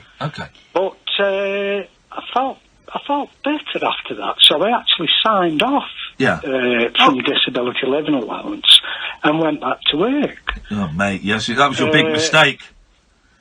Well, that was the truth. I know exactly. Again, you shouldn't be honest with these people. You're too honest. How are you doing? So you. Ian, Yes. Honesty is always the best policy. I know it is. I'm teasing you. Of course it is. But sometimes things are. I'm teasing. So are you getting money now then? Employment and support allowance. Sport allowance? What's this? Employment and support allowance. I've never heard of that. What does that mean? Can you remember the old dole money? Yes, I do. Yeah. Well, it's pretty much. Oh, okay. Same as that. It was JSA when I was. Changed. Oh, job seeker allowance. Yeah. Yes. Yeah. But the difference is with job seekers allowance, you have to get that. You have to sort of go for an interview on a weekly basis to let them know that you've actually applied for a couple of jobs. Yeah. To let them know that you're ready. You know, you are actually trying. There's something to go not quite to right. work. I wonder if with he's got employment support Alzheimer's. allowance, if your GP gives you sick notes for 2-month periods at a time, then your GP recognises that you've actually got an illness. So Kevin, can I ask you? Employment. Can I ask you a question? It's a personal question. Of course you can. Okay. How old are you, man? 51. 51. Okay. Again, you don't have to answer this if you don't want. I'm just trying to get a full picture of you. What is your disability? What is your what got you those 12 points? Well, at the interview, I didn't. I told you I got 0. Yeah. But when you went to the tribunal, when you went to the tribunal, what got you those 12 points? What was wrong with you, in inverted commas? I've suffered with epilepsy for 20 years. Right, okay. And since then I've suffered a heart attack as well. Oh, blimey. And you said that you lived on your own. How are you finding that? Does it not drive you a bit nuts? Well, the tribunal must feel so. They give me 12 points. But I've got family and friends who help me out. Okay. Yeah. And how often do you speak to your family and friends? On a regular basis, daily. Oh, okay, good. So you got people. Times daily. You got people, whether you want it or not. You've got people that care for you, that are keeping an eye out for you. Yes. Good, and that's good. You know, we all need something like that. When I'm fine, I'm fine. But if I have seizures, which are on a regular basis, almost on a daily basis. Is it really? Oh, you have it on daily? And how bad are the seizures? Well, I think I'm sort of top of the list. And probably due for an operation down at Queen's Hospital in London. Yeah. Quite soon. And does it, hang on, I'm trying to think how to phrase the question. Does it affect, you mentally? Does it affect, like, your thinking sometimes? Very much so. I thought so. I'll tell you why, because I picked up on something you mentioned really early on, and I was talking over it a bit, but I heard a lot of anxiety. Yeah, but you also said really early on that you kind of lose your train of thought quite a bit. Did you memory, yes. Yeah. If I don't write things down, then it's gone in an instant. Isn't that interesting? So have you got, like, loads of notes and Post-its all over the place? Well, I always keep a diary. Do you? And what is that? Is that to remind you of what you've done, or to remind you what you've got to do that day? If I don't write a note down as to what I should do, I have to write a note down as to where I've put my notes. With regard to what... You need a remembering place like Kath! On top of the bread bin. You need a remembering place where you always put things. I do indeed, yeah. I wrote a thing the other day about loneliness, right, and about being lonely and stuff. And how you find it? Are you a bit lonely? I do quite enjoy my own company, Yeah, actually, because good. I don't go out much now amongst the public. Why is that? Is that because you don't want to, or you're worried you might have an attack, or why is that? Nobody will attack me. I mean if you have an epileptic fit, seizure. Well, I don't know whether or not people are aware, really, as aware as to what epilepsy is. No. Whereas everybody is aware of the things such as diabetes, and they just sort of associate it with sugar. Yeah. Well, go on then. Tell me, because I'm not completely sure. I've seen the images. Okay, let me tell you what I think it is, Kevin, and you can correct me or steer me in the right direction. So I think it's like a wiring has gone wrong in the brain, and it causes, we assume, associate it with strobes and lighting and things, but it causes fits and seizures, which will have the body convulsing and foaming at the mouth and loss of memory and a passing out, and there is a chance that unless someone's there to help, that you might choke on your tongue. That's what I imagine epilepsy to be. How close am I? That's pretty much a good summation. Is it? But Sounds also, horrendous. you can just have a blank moment, which is what they call a partial seizure. Right, okay. And you just go blank for 5-10 minutes. Go on, Kath. Kath wants to say something. I had a teacher like that, and he used to stop in the middle of a lesson. Yeah. And just stand there, and you'd realise that he was having one of those moments. It's funny. I tell you why, Kevin. I'm really. He was fed up with all the kids. That's true. Who's that too? I'll tell you why, Kevin. Because I'll tell you. I said something to Kath off microphone. Because I'm really glad you've called in. And we've not spoken before, have we, Kevin? No, never. I always listen to you on the radio. Oh, well, bless you. I appreciate it. But I'm realising your memory's not great. My memory's not great. We may have spoken 100 times and we've both forgotten.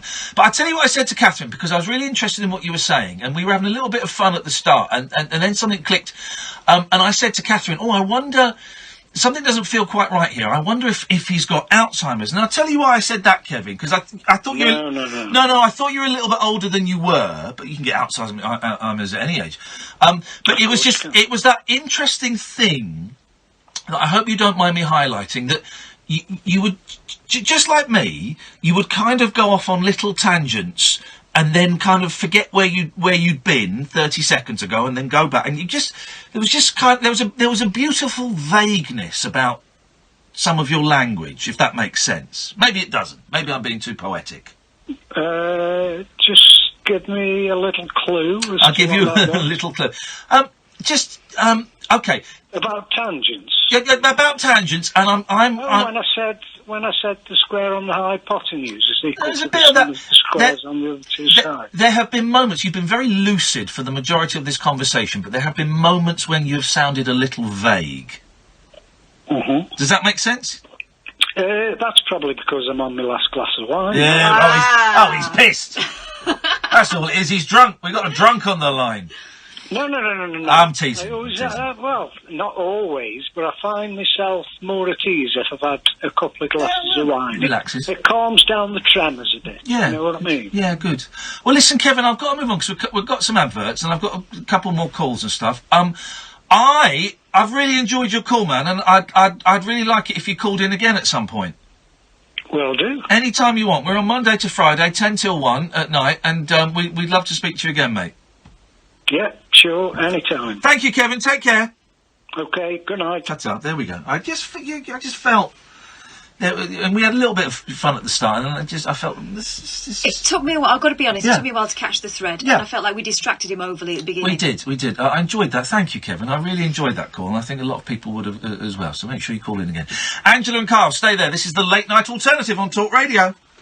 Across the UK, online and on DAB. Yeah, I bet The it radio is. star So much on my is asking, but I didn't really You're going to love Talk Radio. 51. If you And want I a thought car it was like on finance, late 60s. how do you even know what cars to Slightly look alluded at to it, when you don't know what your monthly payments will be? Should I be looking at a Porsche 911 or a Vauxhall Astra? It's about time someone thought of a better way. They have. Car finance 24/7. You can get your finance before you get your car. So you know what you can afford. I bet they were. Because he's, early 20s, so it assumed you were... That's carfinance247.co.uk. Car Finance 24/7 is a broker, not a lender. Representative What a nice bloke. 27.4% APR. Listening to the radio. You've got a good Spidey Go down the field, but are you gonna bingo? Down the field, but are you just gonna felt bingo? All I wanna know is are you gonna bingo? Little ducks, are you gonna bingo? Legs 11, are you gonna bingo? Two fat ladies, are you gonna bingo? Suck my dick! Are you gonna bingo? Everyone's a winner with Sun Bingo. Spend £10 and get a guaranteed prize every day. 18 plus. T's and C's apply. Bonus prizes are non-withdrawable. Please gamble responsibly. Right now at Wren Kitchens, get an AEG dishwasher for only £219 when you buy 5 or more fully assembled units. Yeah. Hurry, offer ends 8 p.m. Monday. How does NCS make me feel? When I see Mum and Dad's faces as I tell them I'm cooking tonight, it's like, yes! When I perform CPR and save that man's life, who cares if he's plastic?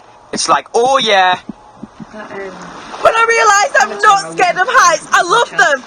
It's like, woohoo! In a word, NCS makes me feel unstoppable. Search NCS to find out more. Greetings, Earthlings. We come in peace. We wish to communicate with your leader. I'm Howard Hughes. Join me this Sunday night from 10 for a trip. You're as cold as ice! I'll buy your onesie. Specimen jar of the psychic, the supernatural, and the simply unexplainable.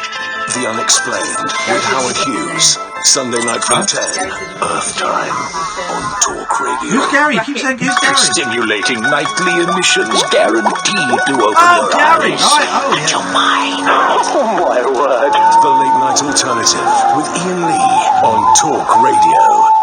I'm reminded of something I saw on the way back from, an interesting morning. An interesting morning. I got a cab from London back to where I'm living. And just as we got really close to where I was, there was a car in front of us, and there was an ambulance coming the other way. But it was like one of those community ambulances. I don't know if it's paramedics that drive it. They certainly had the green kit on. Yeah. But it was coming the other way. And we saw a woman start to cross the road, wasn't really paying attention, and she stopped in the middle of the road, and we're thinking, oh, blimey, what's going on here? And then I got a better look, and she was a woman of an age, I don't know what age, late 50s, early 60s, wearing what looked like a onesie, in her slippers, and the driver spotted it. He went, she's terrified. And it was a terrified woman.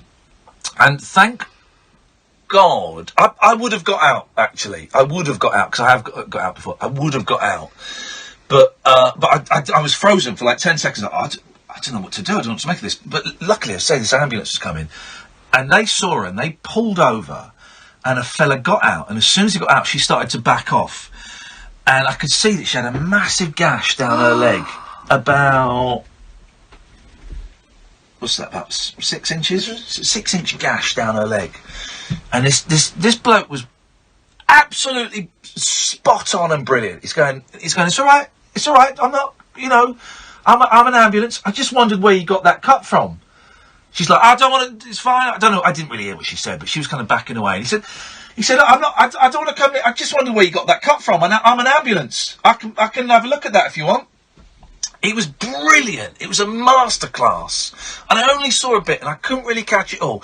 But it was a masterclass in approaching a vulnerable person who's terrified. And she started wiping her leg to show that the gash wasn't that bad. But actually it was a big old gash in her calf. And then we drove on and I didn't see what else happened.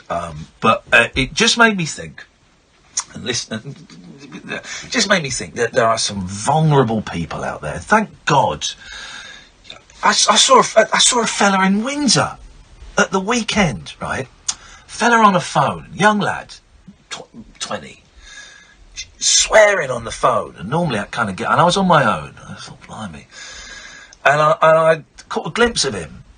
And it was obvious that there was an issue there. There was an underlying issue there. And you could tell by the way he was dressed and stuff. I'm not going to go into detail. And he was getting very, very panicky and was shouting down the phone, I don't know where that is. Don't know where that is. And I sort of walked past him and I could just hear him getting panicky. I thought, I've got to say something. So I went up to him and said, all right, man, you all right? What's wrong? He said, I've got to try and... My friend is in Costa opposite TK Maxx, and I don't know where it is. I said, dude, it's fine. I've got my phone. We'll Google it. We'll find it. You tell your friend you're fine. Well, actually, I didn't say that. He said, a man's helping me, and I wouldn't mind talking to his friend. But anyway... But so I was on my phone and I was trying to find this thing on Google Maps and I couldn't find it. And then another bloke came over and said, "You're right. What's going on?" And I said, "Well, this chap's trying to find his mate. He's in Costa." And he said, "Right, well, I know where the Costa is. There's one up there." He said, "No, it's not that Costa." He said, "Right, well, there's another Costa around there in the train station." And we kind of got this, and I said to this guy, look, at the train station, you're 2 minutes away, it's up there and you turn right. And the fella that was there was like, do you know what, I'm going that way, I'll take you. And it just made me think there are so many vulnerable people out there that have got nothing. Who, and that poor bloke that I saw... It would have been so easy to have snatched his phone off him. Do you know what I mean? It would have been so easy to have snatched his phone and run off. And I don't know. What am I trying to say? I just feel sad. I feel sad that there are people out there that would appear, maybe it's patronising, but that would appear that they are on their own or appear they're in trouble of some kind. Yeah, but in this situation, it's that thing of looking for the helpers, isn't it? Yeah. And actually, it makes me really happy to know that you weren't the only person that wanted to help him. Yeah. And those paramedics are amazing. Yeah. There's been so many stories, been a couple of stories over the last week or so about paramedics being abused. Yeah. How could you do that? This guy was incredible. He was incredible. Well, they deal with all sorts, and they don't know what's going to land next, Yeah. Remarkable stuff. I don't want to touch it. I just wondered where you got that gash from. They know exactly how to deal with it. They're amazing. But I don't know. It just made me feel a bit sad. I don't know why. Let's go to Kyle. Oh, hi. How you doing, Catherine? Ian? All right. Hang on a second. Just try that intro again, mate. How you doing, Catherine? How you doing, Ian? There we go. Right. Okay. First. No. Let's try that one more time, Kyle. And I'm going to be honest. It's my 50p keeps falling out of my pocket. That's not your pocket. That's not your 50p. It's your tuppence. I'm going to be honest, Kyle. You're on very, very thin ice here, buddy. Let's try that intro one more time. Well, I really, really don't want you to cut me off because I really think you had a really good thing with the call before. However, it's my politeness, and that's how I was brought up. So well done. You've passed the test. First. You've passed the test. Can we try and get Angela back? Welcome to the factory, Charlie Bucket. You win. You've passed the test, mate. It was a test. It was a test, and you passed it. Thank you. Well, well done. And let that be a gonna lesson to the other spineless snowflakes listening that would have buckled under my interrogation and would have changed it. Carl, you would have been cut off if you changed it to hello Ian, hello Carl. You didn't, Carl. You are a man. You walk like a panther, and it's great to have you on board. What would you like to contribute to the show? Thank you. Well, I was going to say, I listened to a call from Kevin. I think I managed to get his name down. Yep. And obviously, I think I've mentioned before whenever I'm in my situation, so this is like quite a serious call for me. Well, nobody around. And it's just like, it's horrendous how they treat you. I currently get PIP, but I don't. Hang on a minute, don't you owe the PIP like 50 quid? No. What happened with that?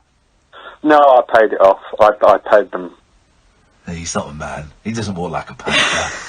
he buckled at the first sign of I did. And you know what? I was told by different people going, you can challenge that. Yeah. And I was like, do you know what? I just want it off my. I don't want any sort of, especially because where I used to work, so that's a long time caller. I'm like, no, if I pay it off, 50 quid, well, it's gone. Yeah. But it's annoying. That's all right, mate. No, that's all right. What you might as well do is you might as well get a big sheet of paper and write the word on it, principles, and then take a massive dump on it. Because that's what you did. That's what you did, and that's fine. That's fine. That's fine. That's fine. I'll call with that, but I'm only teasing, because I know you'll worry about it. I'm only teasing. I'm teasing. I'm just teasing. It's just a shtick. It's all right. I was going to say, Kevin's still listening, I hope he is, and I had the same thing. Yeah. And I get PIP, but I don't get the allowance that I think you've not heard of before, the ESA, the Employment Support Allowance.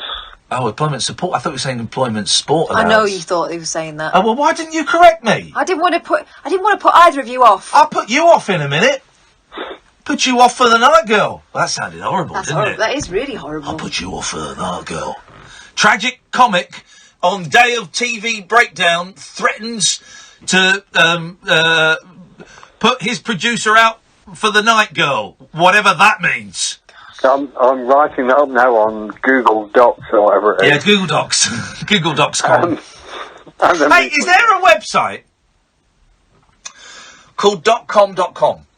Oh, I bet there is. Let's find out. Hang on a minute. Some wise ass in Silicon Valley would have snapped that up. www.com, the words, .com. Let's have a look. .com.com. Let's see if .com.com comes up. It's frozen. Is yours loading up? That means it doesn't exist. Wow. Oh, what? Oh, we broke the internet. This is good. The internet's confused. The internet is caught in a paradox loop. It thinks, is Kim Kardashian got a bum out again? Oh no, someone's put in .com.com. .com.com doesn't exist. Guys, we are going to make millions out of this. You could claim on that. I'm going to go to .com and say, guys, you might want to do a website called .com.com. Well, you got to pay me $5 million. .com.com does not exist. Because I was going to go on and see if .com.com existed. But if What about www. What? www. Hang on a minute. Type it out. www. The actual word. W. Yes. Like you as in the letter U, or you as in the word you? No, it doesn't work. Mine was cleverer. Carl, please. Carl's phoned up with a really interesting point, which is unusual for him. So we should make hay while the sun shines, and let's hear Kyle's point. Let me grab my sickle. No, I was just going to thank you. No, I was just going. I was in complete agreement with Kevin. I had the same issue that he has had. That they come across and they do this point thing, which is mad. Yeah, it's outrageous. It's outrageous, and it's like they don't want to give vulnerable people money. It's crazy. But they said, okay, so this is too much personal detail. Well, you probably can't jump it. Right, so the quick version is they sort of said to me, all right, you can get the PIP, is it? I think it's called PIP payment. Yeah, personal independence. Payments, I think, yeah. Yeah, but then they've said, because I'm my own house, they're like, well, you can't, and it's weird, I'm in this really weird situation that I'm quite young, but I got quite ill quite young. Yeah. But they were like, well, you can't get council tax because you've got more than 16 grand in the bank. And I was like, really? I'm laughing because I'm laughing because it's so outrageous and it's so unfair. And but I think the pips are sorted for my mum now. I don't really know. They won't talk to me. They don't recognise my power of attorney. But if my mum were left alone to do what needed to be done to get her pips, she wouldn't have a hope in hell. And I think they bank on that. I think they bank on a lot of vulnerable people not being able to go through the forms themselves. I think they certainly bank on a lot of vulnerable people accepting the first rejection instead of appealing it. And I don't know what the percentage. It's a massive percentage of PIP rejections that are overturned appeal. And most people, when you get an official government type thing saying, "Oh, I'm sorry, you're not entitled to anything," you go, "Oh, that's bad. How are we going to manage?" But it's a bent system. Do you think it's a way of forcing people to try and scrape the money together rather than troubling the system? I think it's a way of saving money. Yeah. It's a way of saving money. I don't want to give money to, we should be, the society, the measure of a good society is how we treat our kids, our elderly, and our people who are unable to look after themselves. And right now, we got it arse over tit, and, but that speech... Sorry, Ian. Go on. Last minute of the show is yours. No, I was going to say, but I think I did the same thing that you might experience, or that Kevin experienced. Yeah. Was like, I just, obviously, as we joked about, because it was a bit of a jokey subject last year, but I just paid my 50 quid. Yeah. And it was like, turn this off. I was in the wrong. Excuse me. But it's just the way they treat you. And the thing that interested me about Kevin, particularly, was... because people see me quite normally, or have a conversation with me quite normally, and people think, "Oh, well, hang on, is he swinging the legs a little bit? He's not really that sick." Oh yeah. But it's weird because, and it's what Kevin said. I'm sorry to keep bringing the name into it, but when he said, "So I've been in shops before, where I've tried to pay for something, and like my words have gone, and I've no idea how to get the right words out." But he's a 51-year-old bloke, and I'm sure some people think, "What's this nutter?" And I've met you. You're a youngish kind of guy. And you look, you don't look ill. Carl, we've got to go, mate. Thanks for that. No worries. Cheers, Ian. Tatty bye. I enjoyed that tonight. That was a good show. It was. That was ups and downs, laughs and things like that. Thank you, Catherine. Thank you, Sam. We will be back tonight at 10 o'clock. Don't forget. I'm not in tonight. Sorry? Yeah. I didn't give you permission. I've got to go on a mission. Flippin' heck. Well, you didn't run that one past me. Yeah, I'm running it now. Yeah, we'll run that. Ow! So, thank you very, very much indeed for all of your calls. That was good. I enjoyed that. Well, we will have a right old laugh without Catherine on tomorrow's show. We'll show her how it's done. Oh! Don't get sacked. No. I forgot. I was going to... sorry. Loads of the journalists and the Huffington Post and all that. I forgot. I was going to give you the inside gossip of what actually happened this morning. So, what happened was, I was booked to go on the Right Show and talkRADIO. We got entertainment, and we're not afraid to use it. talkRADIO. That was a good show, man. That was a good show. I'll do a shit one for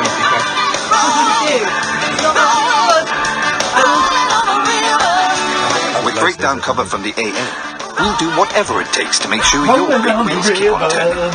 Our mechanics usually fix your car within 30 minutes. Periscopers, most of you go to YouTube now.